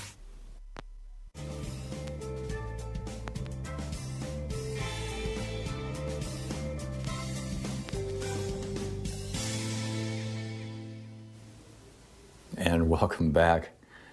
Chaz in Lakewood, Washington. Hey, Chaz. Buenos dias. Hola, me. Hey, you're cutting into my action there, Mr. Hartmann. Hey, at least I don't have to go exercise today because my blood pressure is already up. Okay. Same here. All right, listen, here's the thing we need to say about racists is there's no such thing as an intelligent racist, and they probably never set foot in their own country, sometimes their own state. These people need to educate themselves and find out who Steve Jobs' hang on just a second, Chaz. father was. One of the two guys who discovered DNA, it was Crick and Watson, and I'm pretty sure it was, well, I'm not sure. I don't frankly remember which one of the two of them, but one of them was a big endorser of scientific racism. You know, he was all over this to the day he died. He got outed for it, and, you know, in the last years of his life, he's dead now, and was kind of humiliated, but he was a very smart man. This was like 10 years ago. All right, I'm going to look into it, Tom. You have assigned me homework for the day, but we need to find. we need to see. Yeah, just put discoverer of DNA racist, and I'm sure it'll pop right up. Right. Well, what people need to look up is immigrant paradox, and another phrase I'm going to give you at the end. We used to hear a lot about, but I just want to say that look.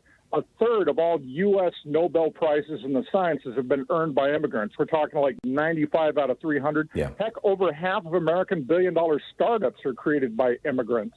The other phrase 40% of all new businesses in America are created by immigrants right now. So crying out loud, if small businesses are the crucible of jobs, why are we shooting ourselves in the foot? Hybrid vigor, immigrant paradox, this is what's making America stronger. And we're light years ahead of everybody else because of it. Yeah, I completely agree. And I completely agree. Chaz, thanks for the call. It's always nice to hear from you.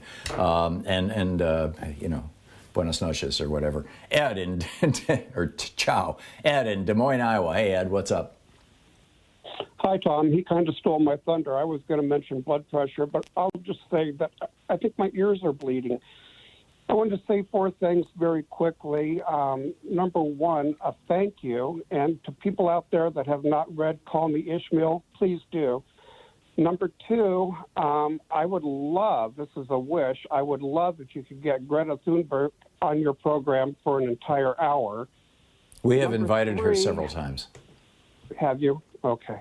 Number 3, there's 4 things. Bear with me. Number 3, I believe that Trump got into office from a general dislike of Hillary, and I think that Joe got in from a general dislike of Donald. And number 4, to answer your question from the last hour, at the core of Trumpism is not only Donald himself and what's at the core of him, but what's at the core of his steadfast believers. And it can also be the campaign slogan if he decides and is able to run again in 24. Very simply, it's 2 words: me first. Yeah. Yeah. What was your third point again, Ed? My third point was that what allowed Donald to get in. Oh, I remember that people were basically voting against Hillary and against Trump rather than for anybody. I can't disagree with that altogether, but I would say that what Joe Biden is doing right now is going to give them a strong reason to vote for Joe Biden or any other Democrat in 2024. Ed, I got to run. Right, but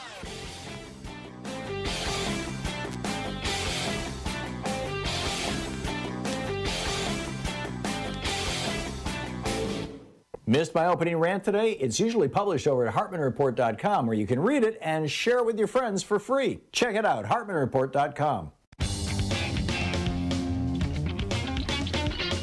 Welcome back. 20 minutes past the hour. It's the Thom Hartmann Program. So just to make it clear, George W. Bush's plan for comprehensive immigration reform, you can read it on the on georgewbush-whitehouse.archives.gov. These are the official U.S. government archives of the George W. Bush presidency.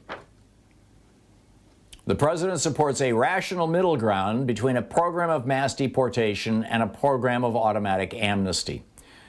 In addition to paying a meaningful penalty, undocumented workers must learn English, pay their taxes, pass a background check, and hold a job for a number of years before they will be eligible to be considered for legalized status. This is George W. Bush. This was endorsed by the Republican Party in 2007. Any undocumented worker seeking citizenship must go to the back of the line. By the way, this was also proposed by, as I recall, Bill Clinton. I could be wrong on that, but I'm pretty sure. The program should not reward illegal conduct by making, I'm reading from George W. Bush's position, should not reward illegal conduct by making participants eligible for citizens ahead of those who have played by the rules and followed the line. Instead, program participants must wait their turn at the back of the line. And then number 5, we must promote assimilation into our society by teaching new immigrants English and American values. And he's proposing actually an educational program for people who want to become U.S. citizens to improve their English skills. If you want to look it up, it's from the it's part of his 2007 State of the Union address. It's from a section of the White House archives called 2007 State of the Union Policy Initiatives in Focus, Immigration. And it's titled President Bush's Plan for Comprehensive Immigration Reform. And, you know, very straightforward stuff. And just to get some actual facts about what's going on our border, Judd Legum published this morning in his newsletter over at popular.info. The headline is Media Crisis Border Facts. And what happened was Title 42 is basically the public health code. It gives the president extraordinary powers, Title 42 of the U.S. Code of Federal Regulations, the CFR.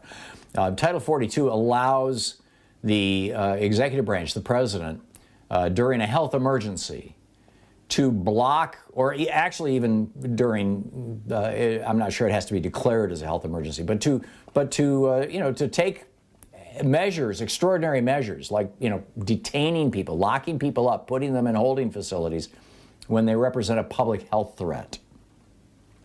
And that's what that was the rationale, that was the law that he used to detain asylum seekers on a more or less permanent basis in for-profit prisons that earned them tens of billions, maybe hundreds of billions of dollars, money, a large chunk of which was recycled into the coffers of Republican politicians. And here's where it gets weird. As of this moment, this is from the American Civil Liberties Union, this is the ACLU, this is today, quote, as of this moment, the Biden administration has left Trump's policy of using Title 42 to immediately expel asylum seekers in place. It's still there. There is a smaller surge, Judd writes, in the apprehensions of families and unaccompanied children, but that surge started in November of 2020.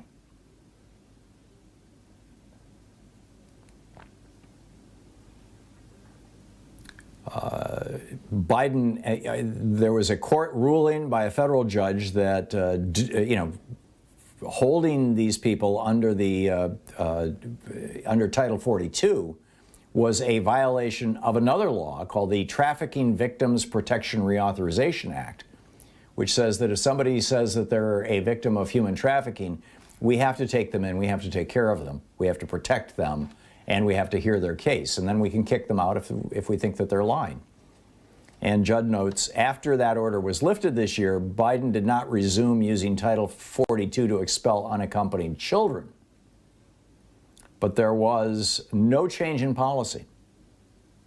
In February, the Biden administration stopped immediately deporting most families as well, again, using Title 42. But again, that policy is still in place. The overall number of apprehensions of families and unaccompanied children today remains far below what it was in 2019. I guess that's, which is a point that I should have made more loudly to Julio. And he's not here to defend himself, so I'm not going to pick on him and go beyond that. But mea culpa, right? My bad. I should have pointed that out. I should have opened with that. Biden has not changed the most salient policies, and the surge, which is far from unprecedented, began months before Biden was sworn into office. The question, why are so many kids coming to the border alone? There has been no major shift in the Biden administration's policies regarding these children. Well, he says kids tend, by children, we're talking about mostly boys between 13 and 17 years old. In fact, in many cases, entirely boys, 13 to 17.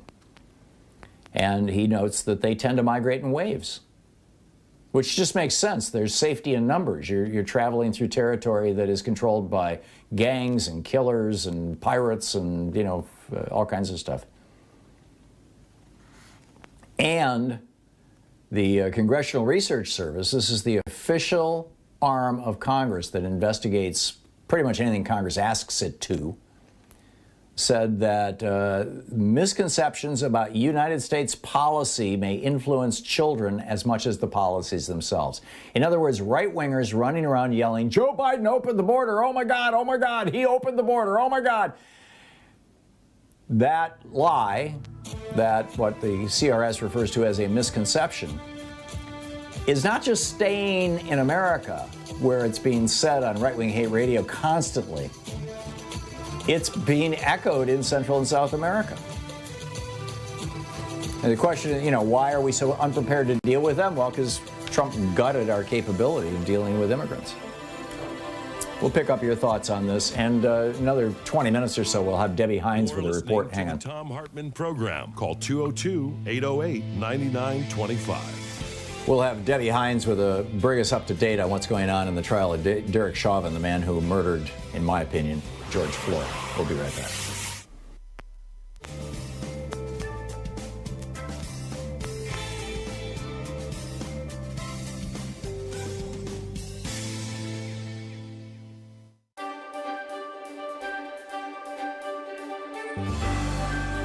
We're reading today from Guns for Hire, how the CIA and U.S. Army recruit mercenaries for white Rhodesia. It's a historical reprint of what appears to be a 1979 pamphlet, basically. This is from the introduction. It does have an ISBN number. It is available in book sources. In Zimbabwe, Rhodesia, actually this must have been published post-1980 because they're referencing Zimbabwe. In Zimbabwe, Rhodesia, 270,000 white settlers, mostly immigrated since World War II, controlled the government and economy, ruling over the 7 million black Africans. The Zimbabweans cannot vote. They have been forced off the bulk of the arable land, and they have no democratic rights whatsoever. All labor performance in Zimbabwe is black labor, and it is intensely exploited, often at less than subsistence wages. Zimbabweans have been fighting European invaders since the early 17th century. Since the 1890s, they have been directly ruled by Europeans, at first in the form of a private British corporation, the British South Africa Company. Since 1923, direct political rule has been in the hands of the white settlers, currently led by Ian Smith and his fascist Rhodesian Front Party. It's important to note that the white settlers were originally given this direct local power as a, quote, self-governing colony of the British government, thereby creating a master-caretaker relationship. During these past 80-odd years, Western imperialism, the multinational corporations of the United States, Britain, and South Africa, has extracted huge profits from the exploited and oppressed Zimbabwean population via the subsidiaries of the Anglo-Americans, Lonro, Amex, AMAX, Union Carbide, Mobil, ITT, and other corporations. They fully intend to continue doing so as long as they can. The white settler minority has been rewarded for their violent subjugation of the Zimbabwean people with perhaps the highest national standard of living in the world. Sir Roy Walensky, the former Prime Minister of the Central African Federation, which included what is now Rhodesia, once said, "This man Smith has an appeal. It's the appeal of an easy life. For $6,000 a year, you can have 5 servants, a swimming pool, and a lot." Beginning during the early 1960s, however, the Zimbabwean nationalist forces under the leadership of the Zimbabwe African National Union, ZANU, evolved the strategy of guerrilla war to liberate their people and land. It is proving to be very successful. There are 20,000 guerrillas in base camps in Tanzania and Mozambique, over 3,000 in Zimbabwe itself, and this number is continually rising. In a meeting between Stephen Solars, a U.S. congressman, and the ZANU guerrilla leaders, they were reported to reject the possibility of enlisting the assistance of Cuban or other foreign troops, declaring that if we cannot liberate ourselves, we do not deserve to be liberated. Despite Western propaganda to the effect that the U.S. and British only wish to avoid a bloodshed in Rhodesia, don't forget the Zimbabweans have been bleeding for almost a century, their real fear is that the liberation struggle will win. With this victory in sight, it is not surprising that the counterattack by the Smith regime has become more vicious and brutal. Actually, this must have been published pre-1980, because this is when Smith was still in power in Rhodesia. More than 250,000 rural Zimbabweans have been forced into concentration camps. Terrorist raids have been conducted against Zimbabwean refugees in Mozambique. Dusk to dawn shoot-on-sight curfews have been instituted and enforced in the border areas. And escalating counterinsurgency attacks have been launched against the military arm of the liberation struggle, the Zimbabwean People's Army, ZIPA. It is crucial for Westerners to understand that the Smith regime has not stood alone in this barbaric campaign. This pamphlet documents the critically important element in U.S. imperialism's support for the Smith regime: white mercenary reinforcements for the fascist Rhodesian, quote, security forces. This flow of U.S. mercenaries to prop up white Rhodesia is an important, though secret, part of U.S. imperialism's strategy for Africa. The U.S. has massive investments in southern Africa. Zimbabwe alone supplies the bulk of high-grade chrome ore used in the U.S. for jet engines and other advanced technological items. Coal, copper, and other minerals are ripped out of Zimbabwe for U.S. industry. Mobil Oil, Texaco, Hertz Rent-A-Cars, Holiday Inns, and many other U.S. corporations operate illegally in Rhodesia through foreign subsidiaries. More important still is South Africa, the fortress of U.S. interests in Africa, where $1.5 billion is invested by GM, IBM, Ford, and other giant multinational corporations. The liberation of Zimbabwe would, for the first time, penetrate the buffer zone of satellite countries protecting the borders of South Africa. South African guerrilla fighters, who are already training by the thousands in camps in Tanzania and Zambia, would have direct access to re-enter their land and accelerate the liberation struggle. Knowing that the stakes are high, U.S. imperialism has worked to strengthen the white supremacist outposts in Africa, although at times this had to be done covertly. In 1970, the Nixon White House approved Henry Kissinger's Operation Tar Baby strategy, based on Option 2 of the Secret National Security Study Memorandum No. 39. The strategy essentially called for covert military assistance, including direct exchanges, so that South African troops could be trained in the U.S. in specialized tactics and weapons. This would be done while the U.S. tried to convince Africans that it was on their side. This is from the pamphlet number 39, that Kissinger memorandum. We would maintain public opposition to racial oppression, but relax political isolation and economic restrictions without openly taking a position undermining the United Kingdom and the UN on Rhodesia. We would be more flexible in our attitudes toward the Smith regime. And it goes on from there. Guns for hire.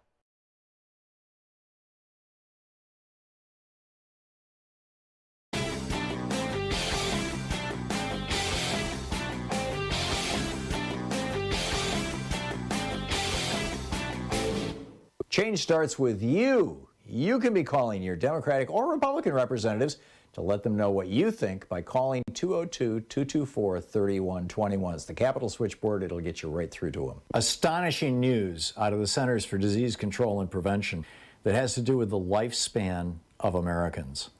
Since World War II, the average lifespan of American men and women have continuously increased, all the way up to 78.8 years in 2019. Continuous increase. Things were getting better, more and more people were getting health care, we were making medical technology advances, there was a rather dramatic decline in smoking between the 1990s and the 2010s. All kinds of things were working together. And then came Donald Trump's response to COVID-19, causing America, with 4% of the world's population, to have 20% of the world's deaths. The result of that has been extraordinary. For the first time since World War II, American life expectancy has declined. It's all over in a new video for supporters of our program over at thomhartmann.com.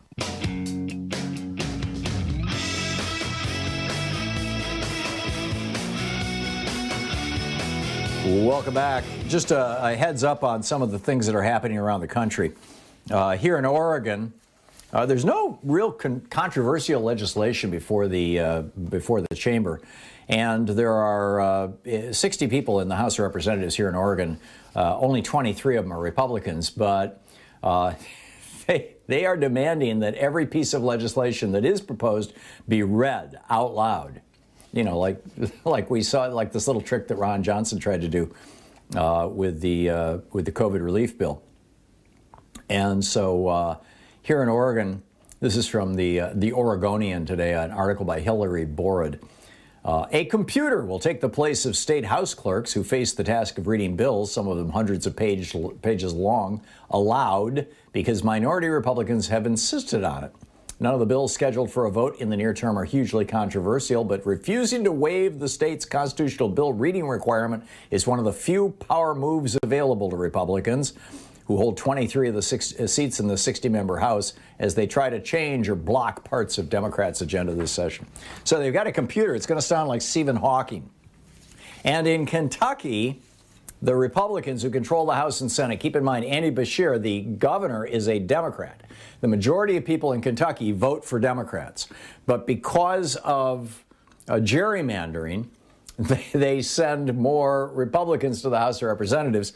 And, and they've got Mitch McConnell and Rand Paul.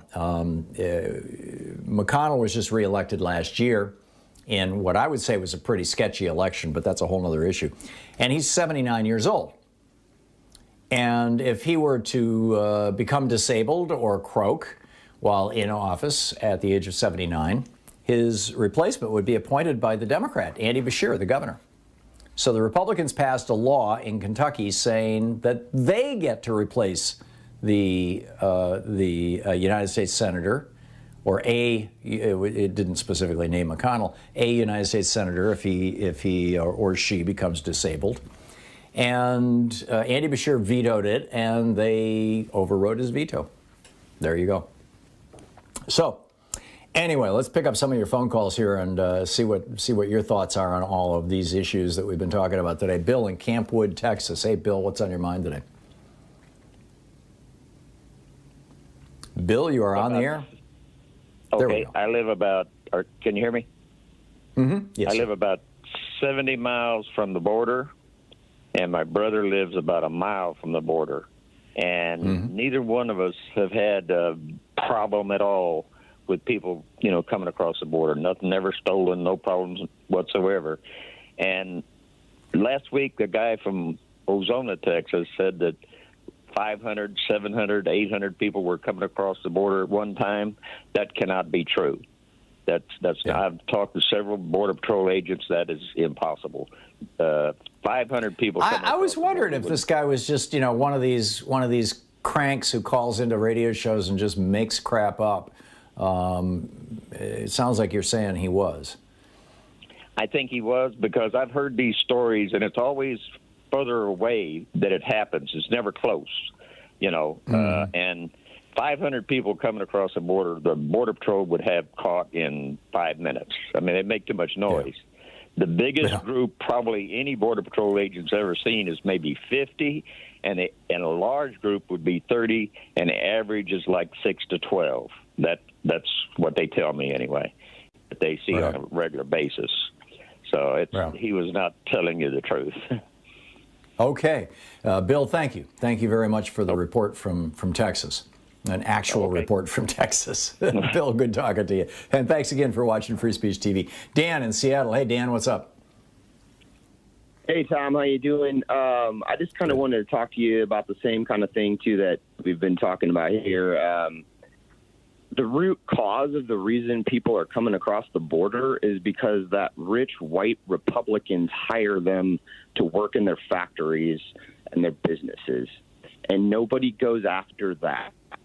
And yeah, for the people who are not refugees, the people who are just seeking a better life in America, I absolutely agree with you. And we need to start putting the rich white Republicans in jail. I mean, like every other developed country in the world does, by the way. You know, I mean, you enforce your immigration laws, and there's nothing racist about that. We've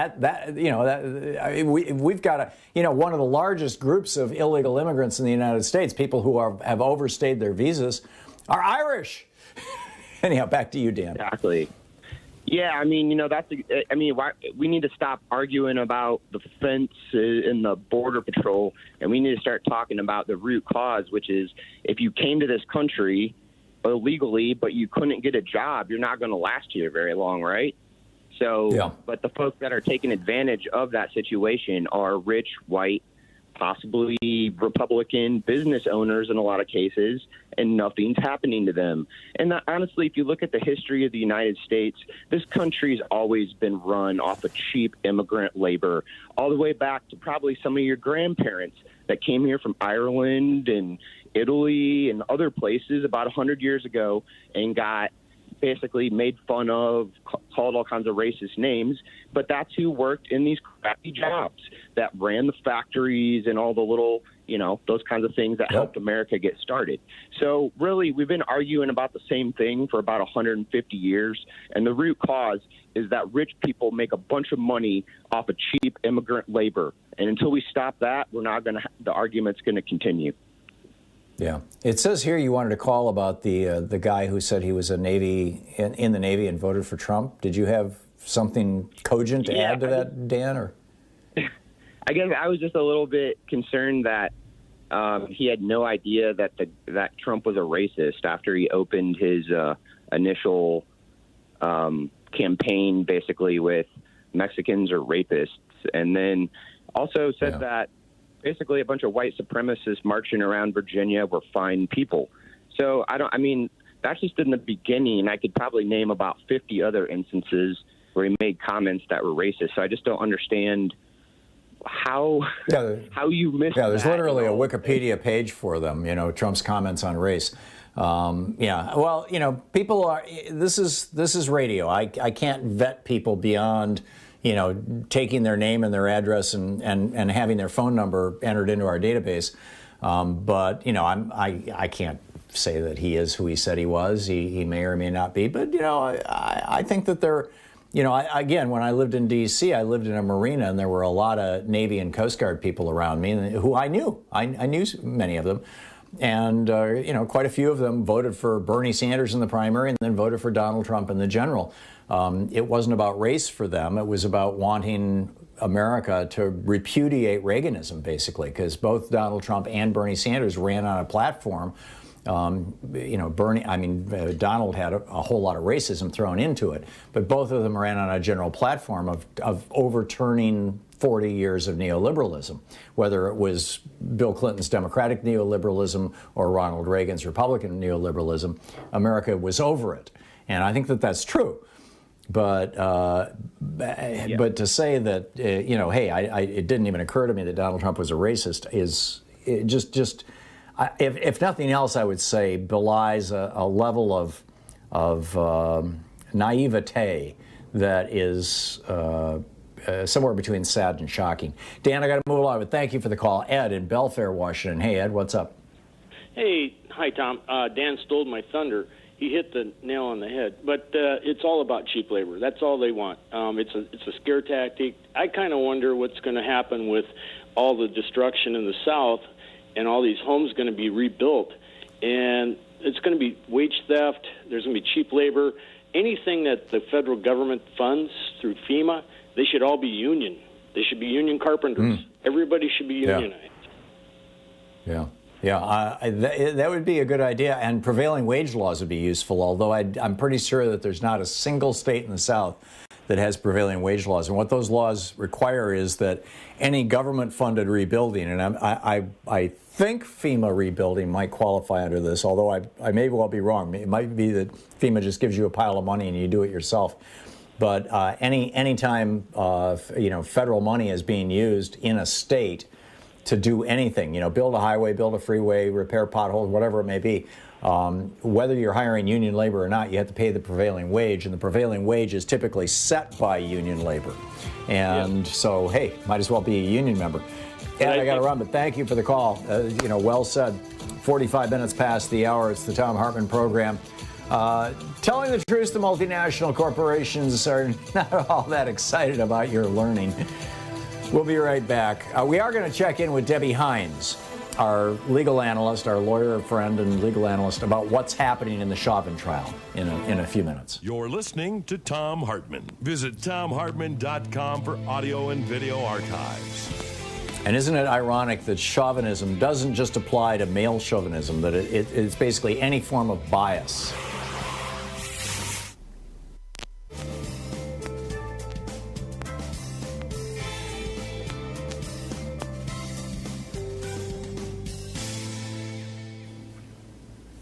And welcome back. We will be, what an amazing moment in American history, isn't it? I mean, really? Amanda in Portland, Oregon. Hey, Amanda, what's on your mind? Hey, thanks for taking my call. I just wanted to kind of off the bat mention a couple of books that have been super helpful for me in all of this. Is that all right? Can I just mention a couple? Sure. Off the top. So the first is Radical Acceptance by Tara Brach, and the other is Your Body is Not an Apology, and that's by Sonia Ray Taylor. Both have incredible presences online, so you can find out a lot about them.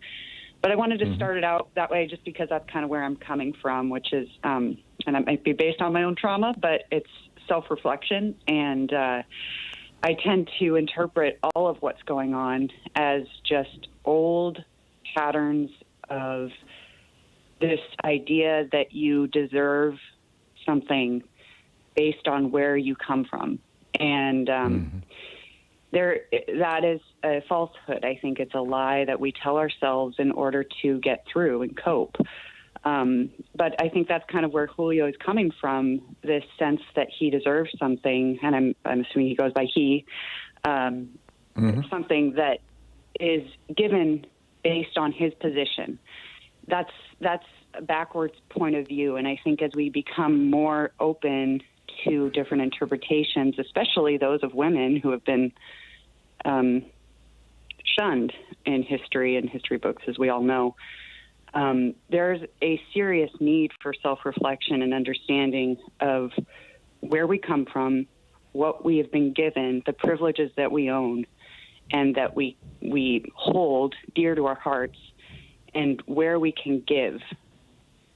So that's where I'm coming from, and really where I think our nation and the world as a whole needs to turn around. Listen to those who've been quieted. Listen to those who are currently quieted. Create spaces for them if you have the power to. And I really really your show for that from all perspectives. So that's what I wanted to say. So thank you. Yeah. I was in a meeting over the weekend, and the woman who began it, who's just an extraordinary person who I really admire,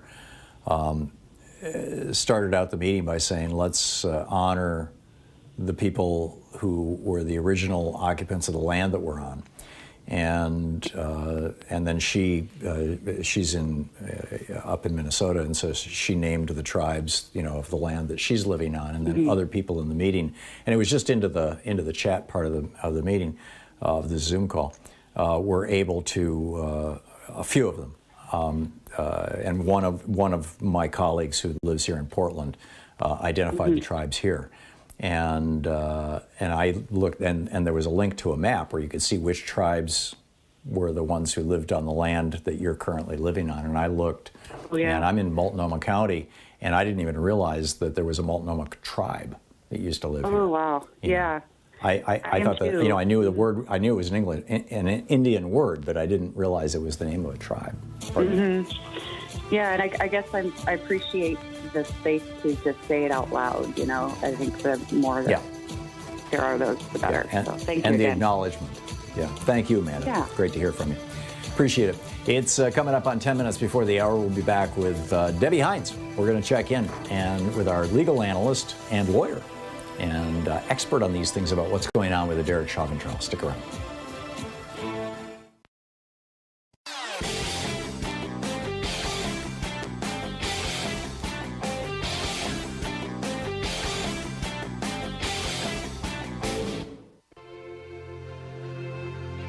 In the science revolution this week, look out as Rand Paul may be infecting America with a brand new COVID epidemic, and we may have no protection.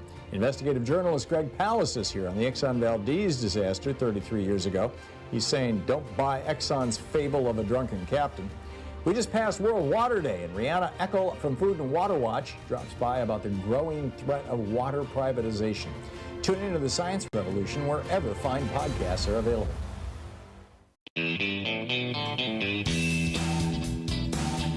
Welcome back. Let's check in with our friend Debbie Hines, a trial lawyer, legal political commentator, former prosecutor. In fact, she was the assistant attorney general for the state of Maryland earlier in her career. Our website is I am Debbie. It's DEBBIE, Hines, HINES.com. And that's also her Twitter handle, I am Debbie Hines. And Debbie, welcome back. I'm wondering why so many people in the media are saying that it's normal police procedure to kneel on someone's neck for 9.5 minutes. I'm confused by that. I'm kind of confused by that, too. I mean, there's nothing normal about that, and particularly in this case with George Floyd, where he was not resisting arrest, he was not moving, he was completely pinned down, prone. And if you've listened to any of the law enforcement, the police officers like former Chief Ramsey, who used to be chief in D.C., they've said that there was no threat, that the police are allowed to use some type of reasonable force. But in the case of Mr. Floyd, he wasn't doing anything to cause the use of force, and definitely not for now that we know it's 9 minutes and 29 seconds, which, comes out to be 569 seconds that he had him pinned down in that way. Yeah, and just try holding your breath for even half that length. It ain't possible. Debbie, so right. What's happened in the trial today? Bring us up to date. So, it's really interesting because before the trial began, I had my doubts, which there really shouldn't be any doubts based on the evidence that, is presented, just even on what everyone has seen with the video. But the prosecution can't just show the video and sit down and say, it's a wrap. They have to put forth evidence. So I think we have a little bit of where we're going, and actually putting the witnesses with the video, I think, is absolutely compelling. So starting really with the last witness that was on just before the lunch break, they're on the lunch break right now, is a minor, so we don't know her name. They're only using her initials and not showing her face to the public, but she's obviously in court, and everyone in the jury, and it's important, can see her. And she's a young woman who's 18 now, and she took the video last year on May 25th. And, it's just compelling what she said. She said that she's not the type of person to want to put herself out there. Her video has gone viral, and she said she wasn't that type of person to want to have the spotlight in any way, but she felt that she had to do it based on everything that was shown in the video. And the interesting thing is, she said, which is where we closed before lunch today, the defense made a mistake with her, and they asked her, how did she they tried to ask her, but she was the one that showed the video, and trying to get a response from her about it being viral and her feeling good about that. And on redirect, she was asked, how did she feel? And what she said was, George Floyd could have been her father, her brother, her cousins, her uncle, because she's black, anyone in her family. And the sad part was when she said that every night she goes to bed, she apologizes to George Floyd for not doing more to save his life. But she said, it wasn't for me to do, it was for Chauvin to do. That's where we left off at lunchtime. Oh my God, what a so that's heavy... pretty. That's very, and that's just so compelling because you can feel the emotions from the witnesses, from what they went through, through by watching a man die, as well as the other witness, the one before her was Donald Wilson, who was MMA mixed martial arts fighter who watched everything. And, he basically said that at the end he called 911. And he was the police were on the scene. Why did you call 911? He said, I called the police on the police because I didn't trust the police that were there because they had no humanity. Yeah. Now, I understand that George Floyd was actually put in the back of the police car, handcuffed, with his hands behind his back, handcuffed, put in the back of the police car, totally contained at that point. And then the cops decided to drag him out of the car, throw him on the ground, and Derek Chauvin did this thing for 9.5 minutes, 9 minutes, 29 seconds. You're a former prosecutor. Isn't that the sort of thing, doesn't that seem like at that point, Chauvin and his buddies had made the decision, we're going to kill this man? Or we're going to at least punish him. That's the reason why I felt, as a former prosecutor, that there was more than enough for the prosecutor, Keith Ellison, to bring first-degree murder charges because he was in the car. They could have just taken him away. He was handcuffed, but for whatever reason, which we don't know the reason on Chauvin's part, we could only speculate, they took him out of the car and then have him prone down in a chokehold for 9 minutes and 29 seconds. Which ultimately killed him, even to the point of when he was unconscious, when the when firefighters on the scene that were just bystanders asked, could you check his pulse, because it was apparent that he had no pulse at that time, whether he was unconscious or dead or not, and they wouldn't do it. So it was clear from just looking at it that Chauvin intended to do serious bodily harm to George Floyd. Yeah, he was, it was his heart that failed, right? This is the ultimate, quote, cause of death? Well, that depends on which autopsy report you go with. So the county prosecutor's report said, yes, his heart failed as a result, complicating of, in essence, the officer's knee on him. But the independent prosecutor's report said, no, it was from exactly what we saw. He was basically strangled to death. Yeah, remarkable. Debbie Hines, her website, IamDebbieHines.com, and also her Twitter handle. Debbie, thanks so much for dropping by. I really look forward to these reports from you. Thank you. It's great talking with you. Thank you. Take care. And, same here. Yep, thank you. You're listening to Thom Hartmann.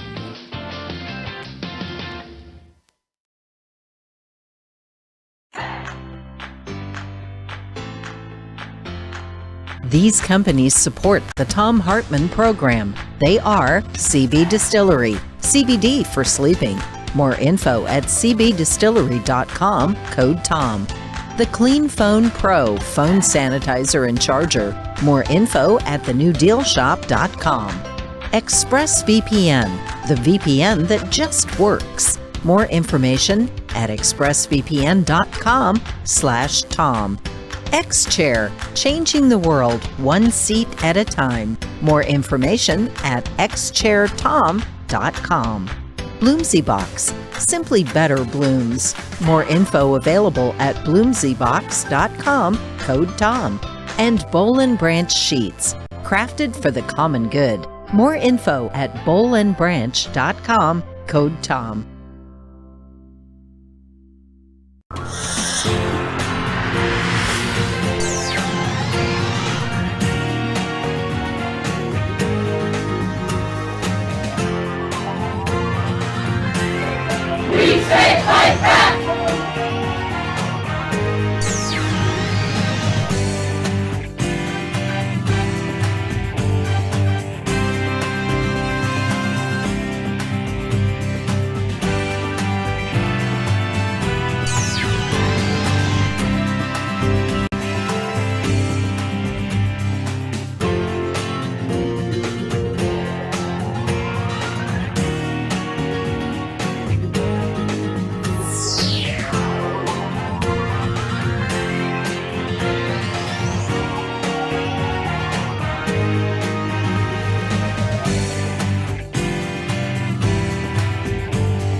Welcome to the Thom Hartmann Book Club, Thom Hartmann University Book Club. Today we're reading from Tears We Cannot Stop, A Sermon to White America by Michael Eric Dyson, who was a guest on our program a while back. This is from page 86.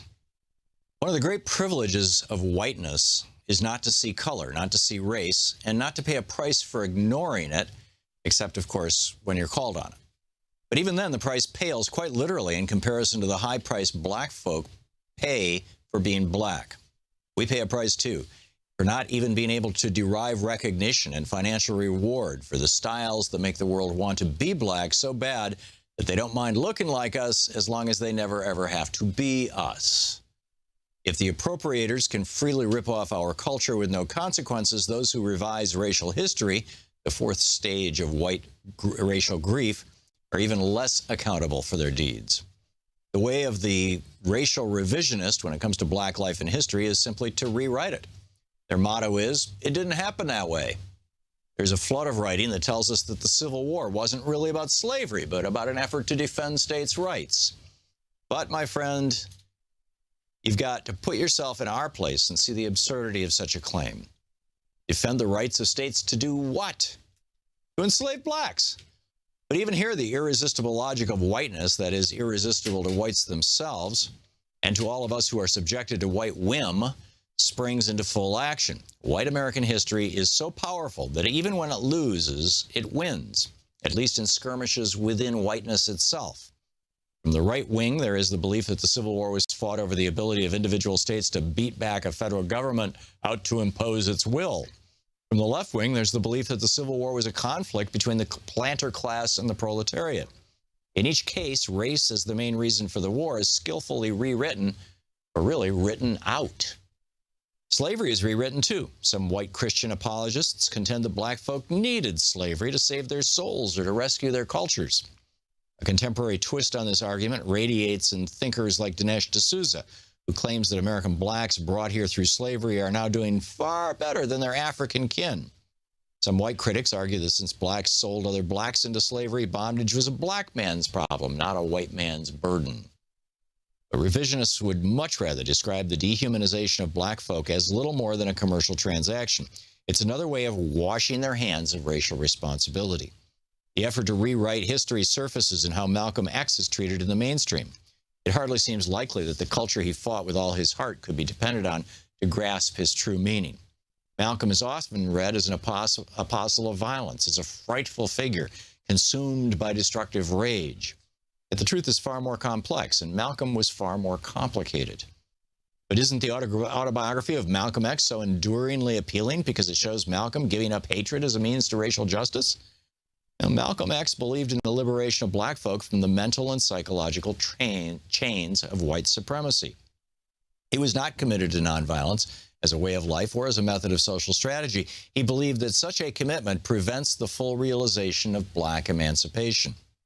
Yet he was not personally violent. As Ossie Davis says in his eulogy, responding to the claim that Malcolm preached hate and was a fanatic and a racist, quote, "Did you even talk to Brother Malcolm? Was he ever himself associated with violence or any public disturbance?" End quote. The rage that flowed in Malcolm's veins was the rage against a force of whiteness that aimed to wash its black kin from the face of the earth. The urge to rewrite black history occasionally gives way to the final stage of white racial grief, which is simply, when it comes to race, dilute it. That is, to argue that black stuff doesn't just plague black folk. To summarize, bad stuff happens to everyone. This argument surfaced in the aftermath of Hurricane Katrina, and that storm certainly hit black folk, but it hit white folk too. This is the sordid version of reverse American exceptionalism. It is the same Me Too impulse that flares in the bitter battle against affirmative action. Beloved, I can't help but notice that affirmative action is the bee in so many of your bonnets.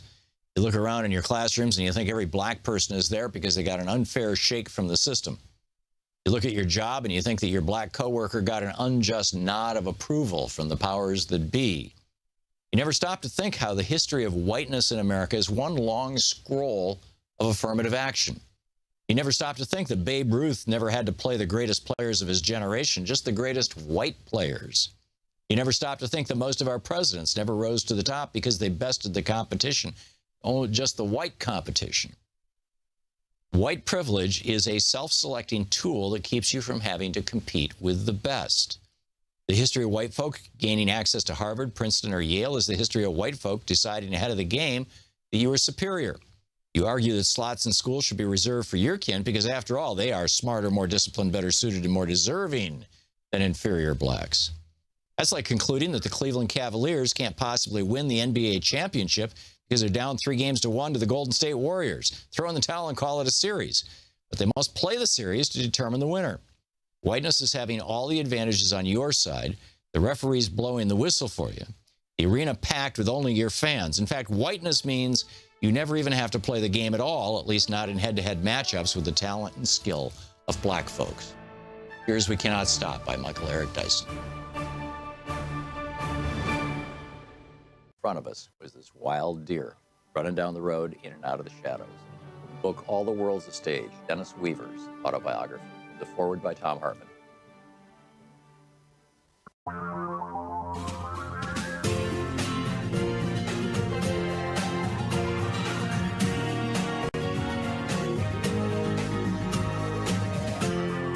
This is the Thom Hartmann Program.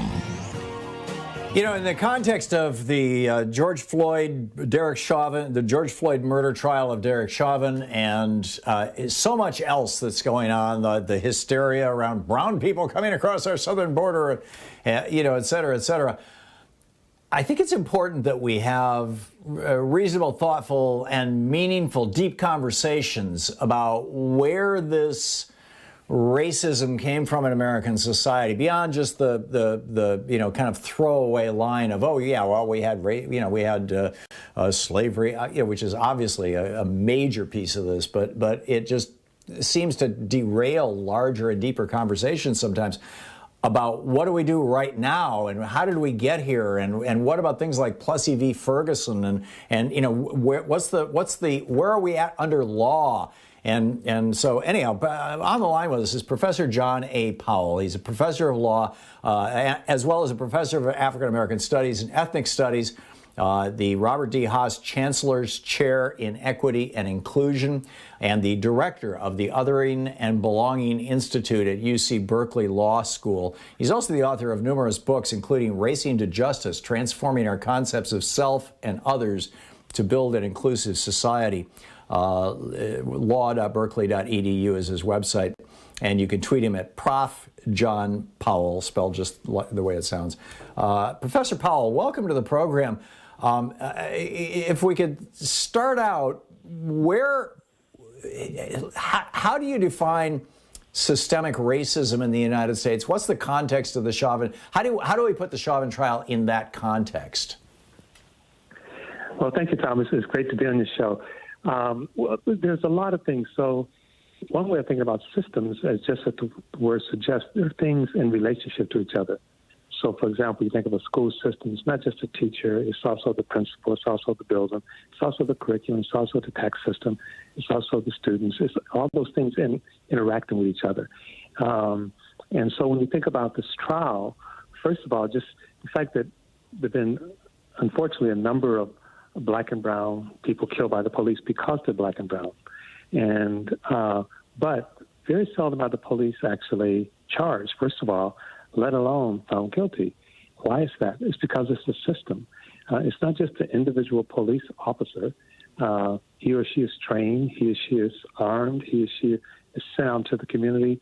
And more recently, since the 1980s, they oftentimes use military equipment. It's a system. And so it can't be fixed simply at one point. And now there's a trial. The trial is part of the system. So and many people in the community don't trust the system at all, so they don't trust the trial. Yeah, I totally get that. So where do we start in... it seems to me like there's two pieces of this, or at least that I'd like to discuss with you. The first is, you know, how did we get here? Outside of the cliches, I know that you've written that a lot of this derives out of Plessy v. Ferguson, which had never occurred to me. I mean, you know, I know what it is and I know what its consequences were, but I don't understand the larger context. I'm not a scholar of this stuff. And secondly, what do we do about it? So we have a new book out. It's a new article on Russell Sage. So I'll just say that, which the whole volume is devoted to Plessy. People will remember that Homo Plessy was what was called an octoroon. We don't use that term anymore, but it means he was 7/8 white. He phenotypically looked white.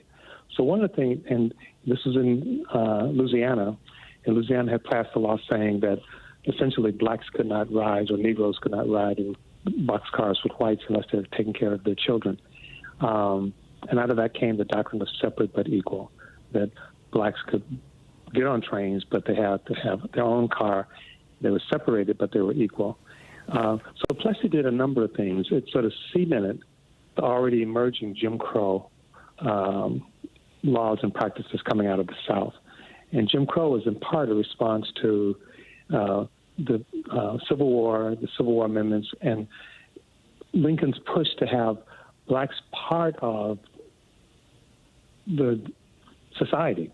I mean, that's what he was. That was his vision before he died, and that was the 13th and 14th and 15th Amendment.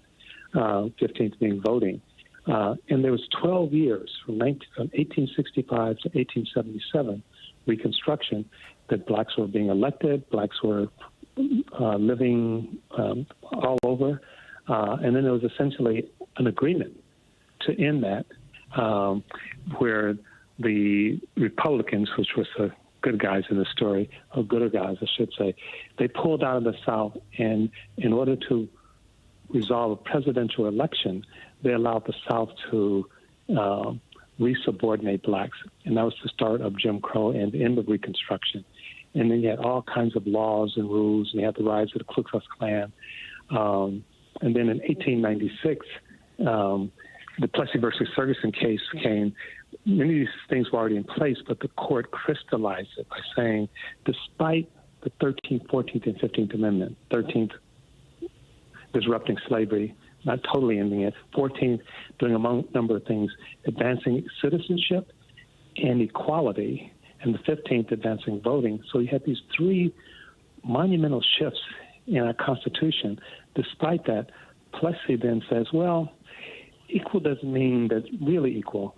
As long as so the states can separate groups as long as they provide equal provisions. And they never did. And it sort of just cemented the ability to actually create different worlds for blacks and whites. And it also allowed states to define who's black and white. Because Plessy was arguing that he was 7/8 white. He was arguing that he wasn't really black. He was an octoroon. Right. And the court said, no, it's up to each state to decide who's black and who's white. The construction, and that's what they did. And then you have things like the one-drop rule and all that. So it has a long history, a long tail. It's still not only distributing resources, but distributing identity. Right. We're talking with Professor John Powell of the UC Berkeley Law School and the Professor of African American Studies and Ethnic Studies. Professor Powell, we have about a minute and a half before we're going to crash head on into a hard break where the machine is going to stop us. Where do we go from here? What do we do? I understood that in '54 Brown essentially overturned Plessy, but in all due time, right? Or if that was the phrase. Yeah. What do we do now? Well, we have to keep working at it. So Brown said, yes, that Plessy essentially was wrong, but it also, there's Brown 1 and 2, but it also, so it said, this is a complicated system, it's deeply entrenched in the country. We can't change it all in one fell swoop.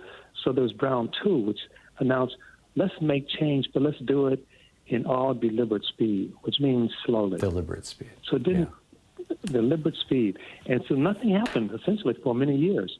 And so the court was recognizing that this is a system, that it can't be changed in one fell swoop. But they also laid the foundation for not much change happening. We have to do better than that. Yes, things can be changed in one swoop, but they have to be changed, and it's not all deliberate speed. And policing is a big part of that. It's not the only part of it. Economics, housing, immigration, you talked about, all these things are part of it. And we have to really engage it. And like you said at the beginning of the program, we actually don't know this history or understand how we got here. which is part of how we get to where we need to be. Yeah, well, you're doing an extraordinary job of filling it all in and educating people, and I know educating your students and with your writings. Let's see, the journal here, hang on just a second, let me get that information. RussellSage.org is the Russell Sage Foundation, right. And the piece is Plessy v. Ferguson and the Legacy of Separate but Equal. Professor, thanks so much for dropping by today. It's great talking with you. Thanks for having me. Thank you. My pleasure. Very nice meeting you. Professor John A. Powell, Prof. John A. Powell is his Twitter handle. John A. Powell. This is the Thom Hartmann Program. And we'll be right back with more of the news of the day and your calls in just a moment. Stick around.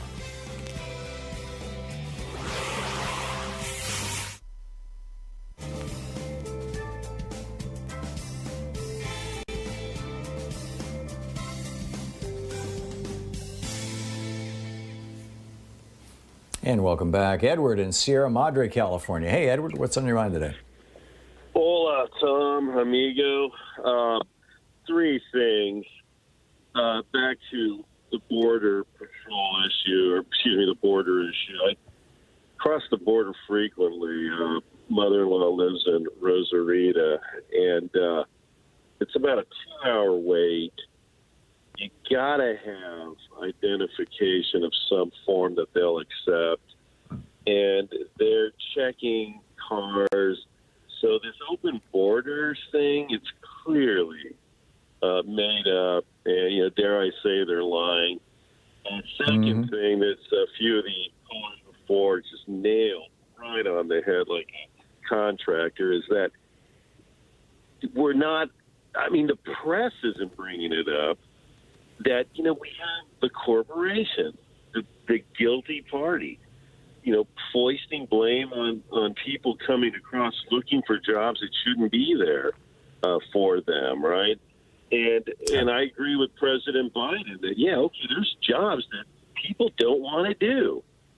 So we should make it, legal for, people coming over to do the jobs. Because you're not going to get somebody to crawl on their knees and pick strawberries.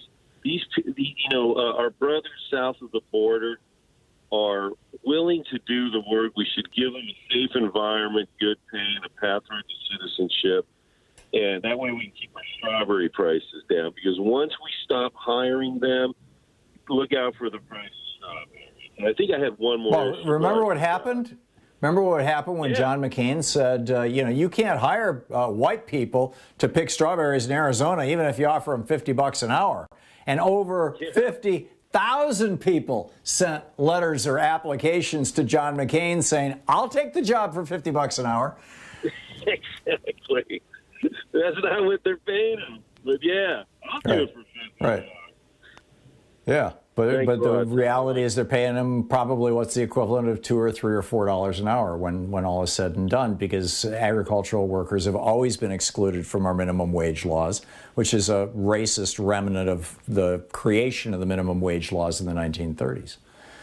But absolutely, yeah, I'm with you. And I think he mentioned that there's this. The wall. He was talking about the wall, and we know that's a lie.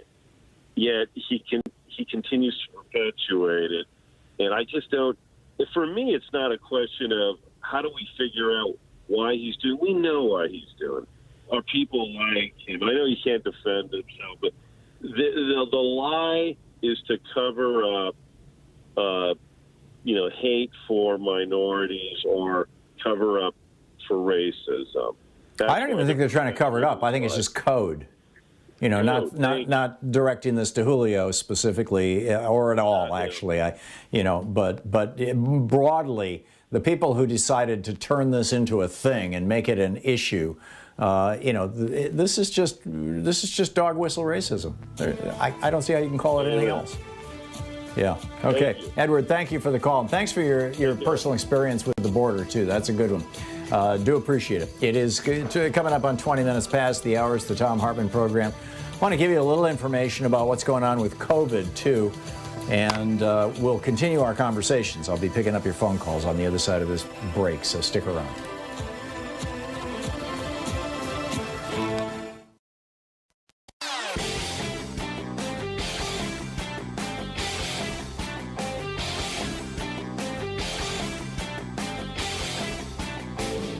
Missed my opening rant today? It's usually published over at HartmannReport.com, where you can read it and share it with your friends for free. Check it out, HartmannReport.com. It's 20 minutes past the hour. I think I mentioned this yesterday, I believe. Maybe it was Friday, but I'm pretty sure it was yesterday that I have a family in Michigan. My three younger brothers all live there, and friends in Michigan. I grew up in Michigan. I lived there until I was 27 years old. And in particular, a couple people that I went to college with and later started a business with, actually, that I stay in contact with. One of them's now living down in Mexico. The rest of them are all living in Michigan. And everybody in Michigan that I'm corresponding with, I'm not making a universal statement. This is my own personal experience, is extremely freaked out right now about COVID. And this is what Rachel Walensky, I believe her name is, the head of the CDC, said yesterday in this just heartfelt, I'm throwing away my script. I'm going to speak from my heart. I'm going to tell you, I am very deeply concerned. And she said she's felt a sense of impending doom. And it's because what's happening in Europe right now. I mean, France is on the edge of a lockdown. Large parts of France are already locked down. The UK, it's kind of washed through the UK already. This is called the British variant. And it's so much more highly contagious than the normal COVID and slightly more deadly. And it does infect younger people, and it does kill younger people. Although, just like the old COVID, it most enthusiastically kills people over 60. But that British variant is now hitting the rest of Europe. And, it left Great Britain a couple of months ago, and just as Europe thought they had control of the coronavirus and started cautiously reopening, boom, it just like ran right into that thing, like, right into an oncoming snowplow or something. And now there's this problem there. Well, it's happening in the United States, and the state that seems to be the epicenter for the British variant. This, as I recall, is like B117, isn't it? Yeah, B117 is now burning through the state of Michigan and coming to a town near you. Right now, Michigan is ground zero, just like with the original virus from China, it was Washington State. And with the first iteration of the virus from China coming from Europe, it was New York City and New Jersey back a full year ago right now. That's what's happening in Michigan, only instead of the original wild COVID strain, it is now this COVID B117 British variant, which is so much more contagious that in high-density housing settings, it's more likely to spread. If somebody lives in an apartment building that has a shared HVAC system, if you're in a school, it can move from room to room. If you're in a restaurant and there's not, really, really good ventilation and filters. I mean, this is why they're talking, and this is why the teachers' unions are saying that we need to upgrade the HVAC system within our schools to include things like they've got these ultraviolet lights. I actually bought one of these filters for our house back during the fires here in Oregon. Last summer where we were having, it was just horrible. You couldn't breathe. Indoors, you couldn't breathe because of the smoke. And the filter that I bought has a button you can push, and it turns on a UV light that kills viruses as they travel through it, as well as taking out all the particulate. Excuse me, I had to sneeze. As well as taking out all the particulate matter. Well, this is happening in Michigan right now, and it's just burning through the state. There's a 53% surge in Michigan hospitalizations. That's the bad news. And it's now starting to spread across the country. Best guess, given that Florida and Texas have both said, to hell with mask mandates, we're going to open the states. Florida was welcoming people down for spring break. Same thing was happening along the Gulf Coast in Texas. And now we're seeing a 12% rise nationwide. The 7-day average for new cases topped 63,000 for the first time in nearly a month. And Michigan, Vermont, and North Dakota are experiencing the biggest spikes right now. I predict we will be having this conversation in 3 weeks about Texas and Florida. Because in Michigan, they started to loosen up a little bit about 3-4 weeks ago, and boom, here it is. Right here in Oregon, we've really kept things under control. I mean, we had fewer than 250 new cases in the entire state yesterday, and no deaths. We've got a good Democratic governor, Kate Brown, who's doing a very, very good job of taking care of this. I'm just very impressed, and putting up with mind-boggling amounts of right-wing crankery. But there's one little kind of hidden piece of very, very good news in this terrible macroscope, the macrosphere, the larger sphere of bad news. The bad news being, as Dr. Walensky was saying, that we may be entering a whole new wave of deadly virus in the United States.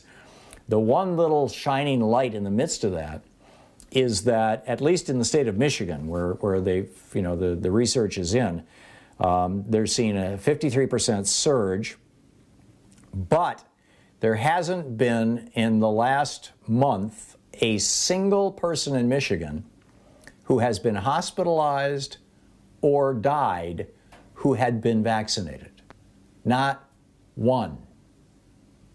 And so as a result of this, they pretty much, Governor Whitmer, very, very good about making sure that everybody in all the old age homes, the nursing facilities, were vaccinated.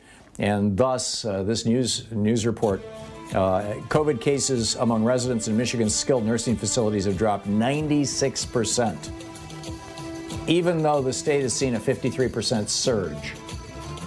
And cases are down by 26% for people over 70. They're down 54% for people over 80.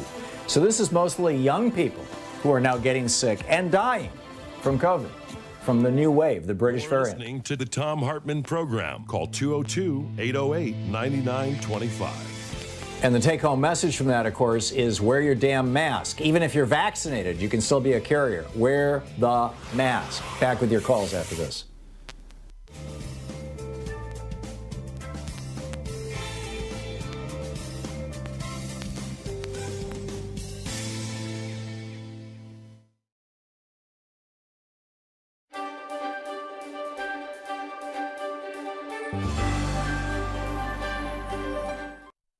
Our book for the Thom Hartmann Book Club today is A Nation Forged by Crisis, A New American History by Jay Sexton. And I'm reading from the introduction. This is page 9. The quest for national security and global power, America's shifting position in the international economy, and fluctuations in immigration have made the United States the nation that it is today.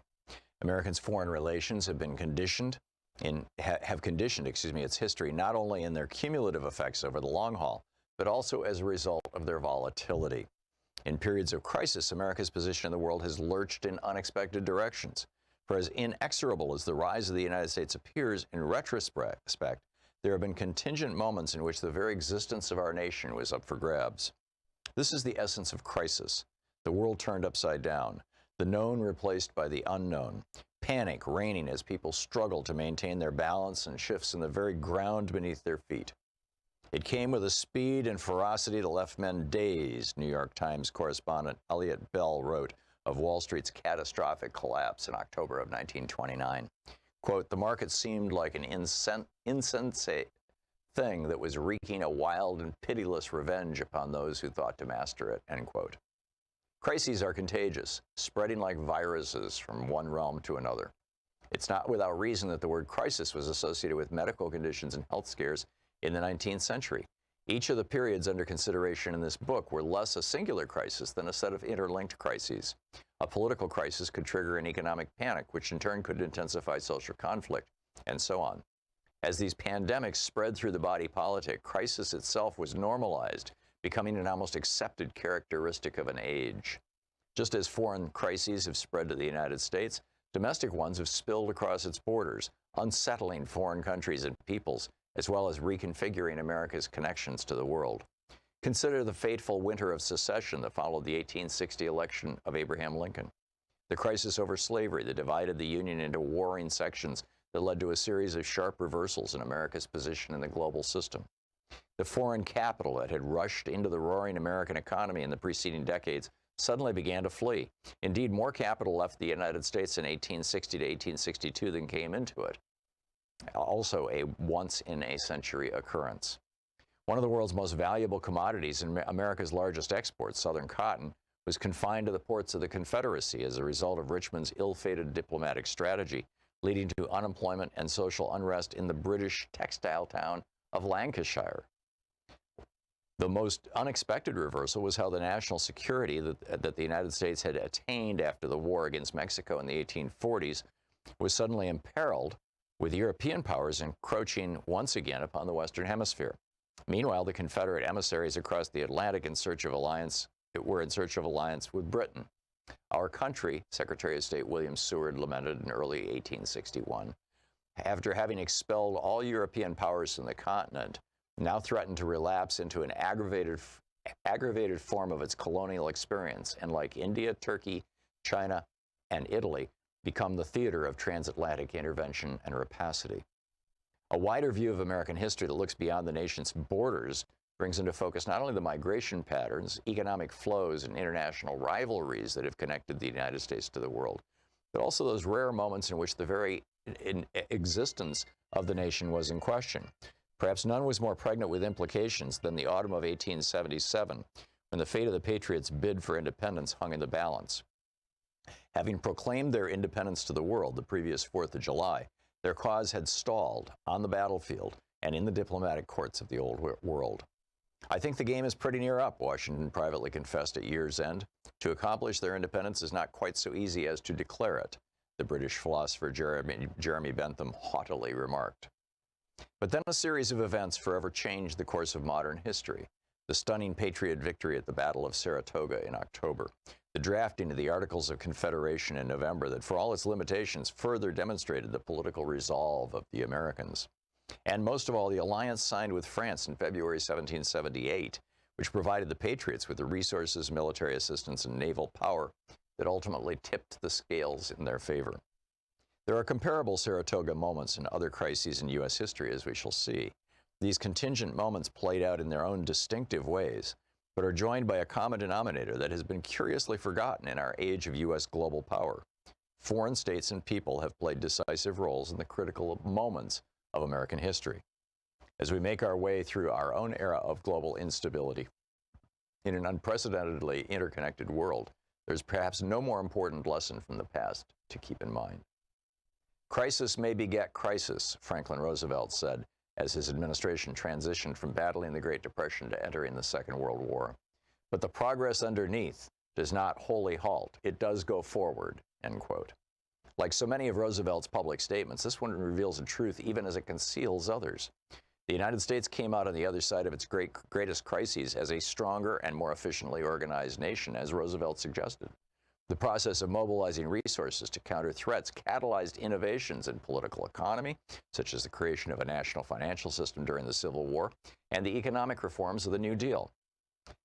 The book is A Nation Forged by Crisis by Jay Sexton.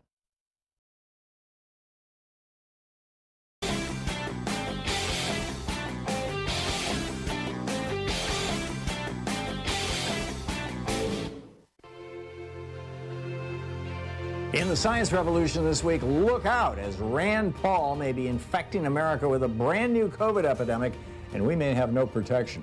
Investigative journalist Greg Pallas is here on the Exxon Valdez disaster 33 years ago. He's saying, don't buy Exxon's fable of a drunken captain. We just passed World Water Day, and Rihanna Eckel from Food and Water Watch drops by about the growing threat of water privatization. Tune into the Science Revolution wherever fine podcasts are available.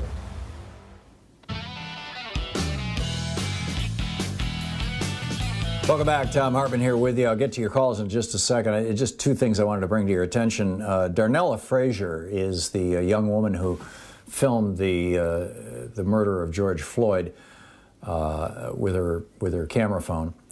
And they're not naming her on TV because she was a minor at the time, and I honor and respect that. But her name is all over the internet, and I'm actually quoting a report here from Yamiche Alcindor, who's a reporter for public broadcasting, who says Darnella Frazier filmed the death of George Floyd at 17, and she said, these just extraordinary words. This is she's back on the stand right now, but this is what she said just before the last break. She said, when I look at George Floyd, I look at my dad, I look at my brothers, I look at my cousins, my uncles, because they're all black. I have a black father, I have a black brother, I have black friends. And I look at how that could have been one of them. And then the part that just is heartbreaking to think, this is a 17, she was 17 when this happened. She said, there have been nights I stayed up apologizing to George Floyd for not doing more and not physically interacting and not saving his life. But it's like what I should have done. She said, but it's like not what I should have done, it's what he should have done. And he, of course, being the cop who was killing George Floyd. Amazing. And the other thing I wanted to point out to you is that the American Journal of Public Health, this is pretty amazing, the American Journal of Public Health has outed Ron DeSantis, the governor down in Florida. There's officially about 30,000 COVID deaths in that state, and he's saying, everything's great here, we're doing good, we don't need no stinking mask mandates, we don't need no stinking shutdowns.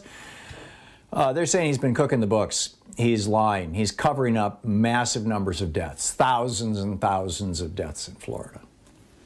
And remember when that woman who he fired, when he took away the state's ability to count the deaths, and she started doing a private, on a private website, a private summary of what she believed the deaths to be based on publicly available information, and DeSantis sent the state police in to kick in her door and put guns in her face and haul off her computers. And as far as I know, they still have all her computers. This guy's a fascist. I don't know how else, and just absolutely apparently impervious to any concern about the lives of people who live in the state that he is, the governor of. It's just incredible. Jonathan in Portland. Hey, Jonathan, what's on your mind? Hi, Tom. I think if we want to understand why people are coming here, why mothers and children are risking their lives, we only have to look at U.S. foreign policy in Latin America, which is exemplified best by the history of the School of the Americas, which was technically closed in 2000, only to be reopened under another name. And this is the school that's known as the School of the Assassins, and it's trained 60,000 people, including Manuel Noriega, to kill, to rape, to murder. And the New York Times came out with an article in September of 1996 called Old U.S. Army Manuals for Latin Officers Urged Rights Abuses. It's a fairly tame title, but it describes the lesson plans, the wonderful lesson plans on how to kill and rape and murder and threaten and coerce. And this is the reason why people are coming here. Pardon? I mean, rape was used as an instrument of genocide by Slobodan Milosevic and Radovan Karadzic. Absolutely. But killing Catholic priests, killing nuns, killing children. This is all well documented. The Pentagon itself came out in its own investigation and said that it violated American policies and principles. And again, if you want to read about it, it's Old U.S. Army Manuals for Latin Officers Urged Rights Abuses. It's printed and published September 22nd, 1996. Very well documented. And we still have this wretched school in Fort Benning, Georgia, which was originally established in 1946 in Panama and moved to Georgia in the 80s. This is the reality of U.S. foreign policy. Yes, yeah. And this is why these poor people are coming here, because we have made their lives a living hell. Yeah, and we went in, and this was Reagan's policy, and it was against the law. And, Congress passed a law to forbid it, and Reagan did it anyway to interfere in the internal affairs of El Salvador, Honduras, and Costa Rica, and Guatemala. Pardon me, I'd like to mention quickly, H.R. 1574 is a Senate bill introduced by Jeff Merkley to suspend U.S. security assistance with the Honduras because of human rights violations and security force violations. I think it's an important piece of legislation. It was introduced last February. This is something that Joseph P. Kennedy in the 90s was railing against. He resigned from Congress, but it was most brought to light back then. And I just want to say quickly about racism. We have a Dr. Charles Drew, who was a black physician in the 1940s, to thank for blood banks and for blood plasma. And the irony of it was he was the head of the American Red Cross. He resigned because the American Red Cross wanted to segregate the blood plasma. Okay, right. This is how twisted racism is. Yep, absolutely. Jonathan, thank you. Thank you for a real important addendum to our conversation. That was a good one. Jeff in North Hollywood, California. Hey, Jeff, you used to be a security guard. What's up? Well, I've been listening I listen all the time, and I'm calling because of Professor John Powell's comments, the black and the brown, the trial. There's going to be a trial. Why is the trial? I was telling the lady that I might have missed this, but I've never heard discussed on your program. The security aspect of my life kicks in all the time, and I'm 71. I'm mostly a Michigan guy, and I'm unvaccinated, so that last section hit me hard. What I'm bringing up is the number one reason that this guy, Floyd, or that guy, especially, anyway, the number one reason, he's a very big man. He's a very big black man. He stands out in the crowd, and he's 6'5". They eliminate these people because they're showing the power. This is a power move, and it's not race. It's not. So you think the cops took him out of the car and killed him as an example to the community of their power? As a way of basically. I mean, this is what terrorists do. This is what we can do to you. This is wrong action. This is the big guy, and I think it was on the East Coast. I can't remember his name, but he was selling cigarettes. Eric Garner. Eric Garner, a small white cop who's, couldn't fight that guy fairly. He strangles him. It's done on purpose to show the power. And it's the number one reason these particular people are killed. If they were small, they wouldn't have got it. Yeah, I can't argue with that, Jeff. I can't prove it but I can't argue with it. Thank you very much. I'm sorry, John. There's that little quarter of a second delay we have because I'm doing the show from home. John in West Allis, Wisconsin. John, you're on the air. Yeah, just as an aside, James Crick was the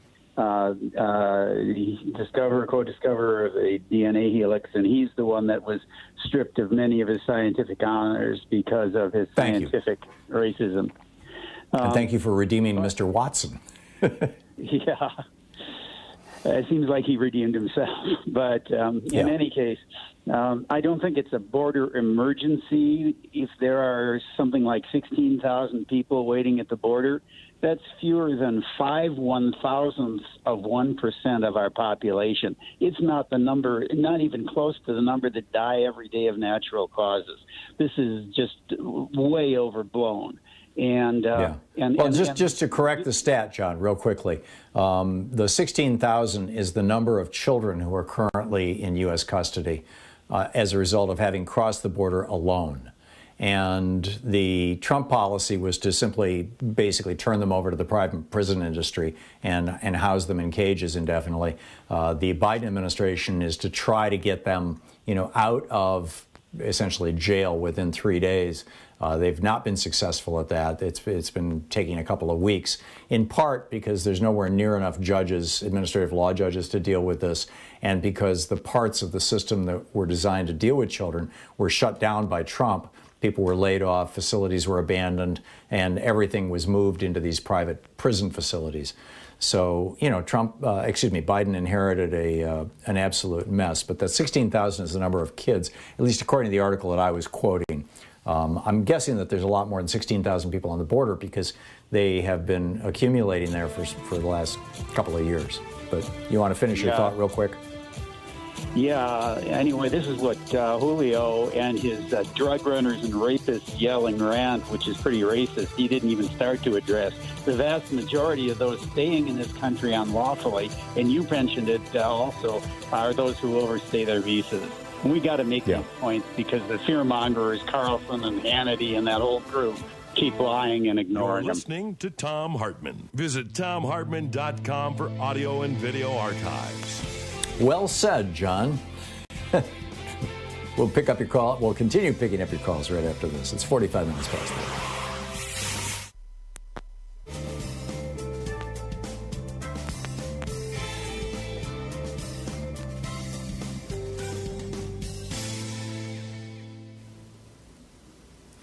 And welcome back. Gina in Sebastopol, California. Hey, Gina, thanks for waiting and thanks for watching Free Speech TV. What's up? Oh, I love your show, and I want to thank you so much. And I'm a first-time caller. And I want to let you know that I've been retired for 20 years. I left San Francisco to move up to Sonoma County like so many others. And I'm coming out of retirement because since July, I lost about 80 pounds because I had a hip replacement and I had to lose weight. But during that time, I stopped watching TV on advice from my friends Olga and Roberto in Pistoia, Italy. Because the TV and seeing the orange head on the TV every day, which is what CNN and MSNBC and all that, you know, I love Rachel, but come on, they're selling soap. So I turned it off and I stopped watching. Well, recently, I got into some situations and I've decided to come out of retirement. And I'm going back not to what I did in the patriarchal, let's see how much money we can make world, which I did very well in San Francisco, just like my family. I'm a fifth-generation San Franciscan. What I'm going back into is what I did when I was in college. I was an organizer and an activist, and we did many good things. And I wanted to bring up the fact that I haven't heard much. Kamala Harris is going to clean this up about the history, just like your last caller said. When I was in college at UC Santa Barbara in 1979 through 1985, Reagan came in power. He sent his people. They went down to Central America after all the fighting and all the killing. Remember the 4 nuns from the Notre Dame de Namur that were killed, and Father Romero and all that shit that we had to live with. Oh, yeah. I'm sorry, Gina. You can't use that word on the air. I've got to drop you. And my apologies to any of our viewers or listeners who may have been offended. I know we can beep it out sometimes, and sometimes we're just not that good at it. Gina, thank you for the call, but sorry, just can't allow that to happen. Let's see here. Ernest in Albuquerque, New Mexico, watching us on Free Speech TV. Hey, Ernest, what's on your mind? Okay, I want to talk about immigration. And first of all, I'm a Mexican-American. I'm part Native American, and I've been involved in what we call our Chicano movement for a long time. Anyway, there's a place in the northern part of New Mexico called Chaco Canyon, and Chaco Canyon are the ruins of the Pueblo people that immigrated to the Rio Grande Valley. And in those ruins, they found skeletal remains of parrots. And so what that means is that means that the people in Mexico and the people from here have been trading, immigrating back and forth for centuries. Yeah. Yeah. And the people that are coming here from Latin America are basically are Native American or mestizo Latin Americans. And the original another people. Another thing about immigration is that since the 1940s to 1930s, they've allowed Mexicans to immigrate to the United States on the basis of need, and whether they needed them for picking crops, but whether they needed to run the factories in the Second World War. Ernest, I'm so sorry we're out of time. I hope the next time you call we can talk a little longer. We'll be right back.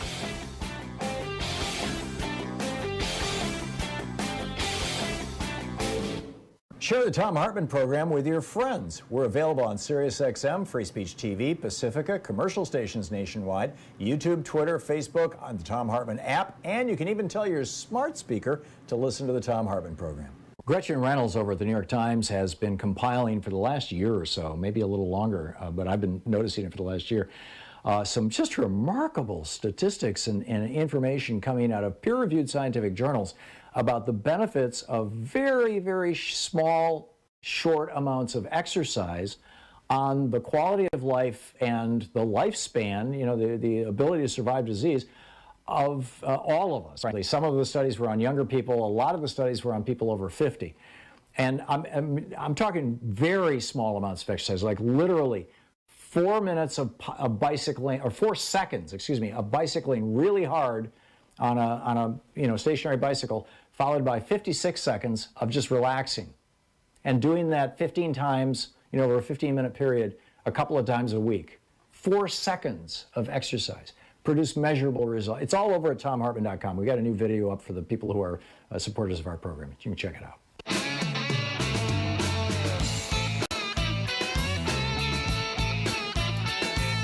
Welcome back. 9 minutes before the hour. Thom Hartmann here with you and Alfredo in Mountain View, California. Hey, Alfredo, what's on your mind? Hey, Tom. Thank you for taking my call. Yeah, regarding this Georgia Governor Kemp and this outrageous bill that he just passed to suppress the vote of voters.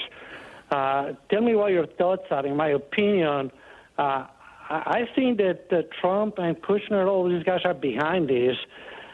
This is a continuation of this coup attempt of white supremacists and Trump. What do you think? Yeah, I completely agree with you. And by the way, Ron DeSantis down in Florida is preparing similar legislation for Florida. Basically, any red state where Republicans are not winning by 8 or 10 points or more is right now, the Republicans are freaked out. They're doubling down on racist rhetoric. They're doubling down. They're passing anti-trans laws all over the place. They're doubling down on George W. Bush's 2004 strategy about scare people about gay people or non-straight people, shall we say. It's a fairly transparent strategy, in my opinion. But, I think that's what's going on. Mark in Portland. Hey, Mark, what's up? Yeah, I remember a few years ago when in Georgia that they tried to pass legislation to limit immigration, but somehow I can't remember the exact specifics of the deal, but word got out that ICE was moving in and they were going to start inspecting all the fields for migrant pickers, and they all took off. And when word got out that migrant workers were then Georgia had like hundreds of millions of dollars in crops rot in their fields, and it's just amazing to me how stupid these politicians are using xenophobic rhetoric. Oh, they're not stupid, Mark. This wins them elections. Well, but they're costing their own state hundreds of millions of dollars and rotting crops. Oh, they don't care about that. They don't give a damn about the people in their state. What they care about is that they get to stay in office so that they can continue to get hundreds of thousands, millions of dollars into their. Now that the Supreme Court has allowed these leadership PACs and super PACs, every politician wants to have one, and with the leadership PACs, you can give that money to yourself. I mean, it's like that's what Donald Trump is doing right now. His new Save America PAC is a leadership PAC. He can literally, and he's raised several $100 million already, he can literally write a check to himself with that money. Now, there's a little bit of a legal dance that he's got to do, but I mean, it's like that's what's going on here. This is corruption at a level that is unimaginable, or was formerly unimaginable. I just can't imagine that these huge farms, these factory farms that have all these migrants in there, that they're okay with that. They're okay with all these crops that are rotting in their fields. I mean, if I was a farmer and suddenly my crew took off because they're afraid of getting deported, I'd be extremely angry with the politicians and what they were doing. I mean, these are factory farms that have lots of influence, I would think, with politicians, but if they're getting subsidized by state government to say, okay. Well, maybe they're giving bigger donations now. I don't know, but I get your point, Mark. I totally get your point. Thank you for the call. Denise in Chicago. Hey, Denise, what's up? Hi, Tom. I want to disagree with one of your callers about the big black man that needs to be controlled and killed, because Elijah McClain in Aurora, Colorado wasn't a big guy. He was slight. And yet he was choked to death as well. I think the whole issue is that police in general reflect a society that believes that black people, no matter what age they are, because we're putting young children in handcuffs, needs to be controlled, and they need to understand their place. And if they're acting in a way that somebody else considers to be suspicious or odd, then the first thing is not to find some support and help for them. The first thing is to subdue them, and if, in fact, they get killed as a consequence, that's okay. Yeah, it's it's authoritarianism, and I think a lot of it. Pardon me, Denise. I think a lot of it really begins with being raised that way. Yeah. Denise, thank you. Excellent point. Zach in North Hollywood. Zach, we got about 30 seconds. What's up? Rich white Republican company bosses and big ag bosses would be mad at Julio for stifling the flow of their cheap labor across the border. And by his reasoning, the Indians should have built a wall and kept out the Pilgrims and Columbus. I think had they had the means and the technology, they may well have done so. Zach, thank you. Always pithy comments from Zach. I appreciate it. And thank you so much for being with us today. We'll be back tomorrow, same time, same place. Congressman Mark Pocan will be with us in the first hour tomorrow, taking your calls, reprising Middays with Mark. I'm looking forward to that. In the meantime, don't forget, democracy isn't a spectator sport. It is, by definition, demos, the people, as in we the people. That is, as in you. So get out there, get active, tag you're it. And, be good to people and wear your mask. We'll see you tomorrow.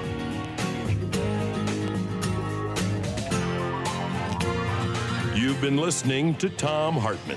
For audio and video archives, visit thomhartmann.com.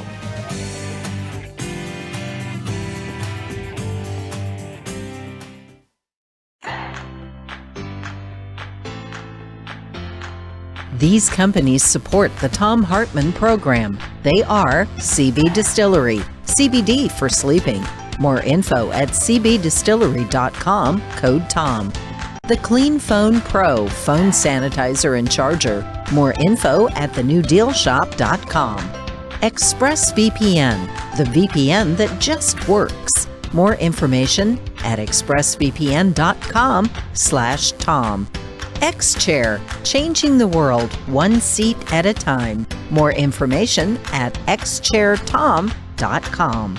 Bloomsy Box, simply better blooms. More info available at bloomsybox.com, code TOM. And Boll & Branch Sheets, crafted for the common good. More info at bollandbranch.com, code TOM.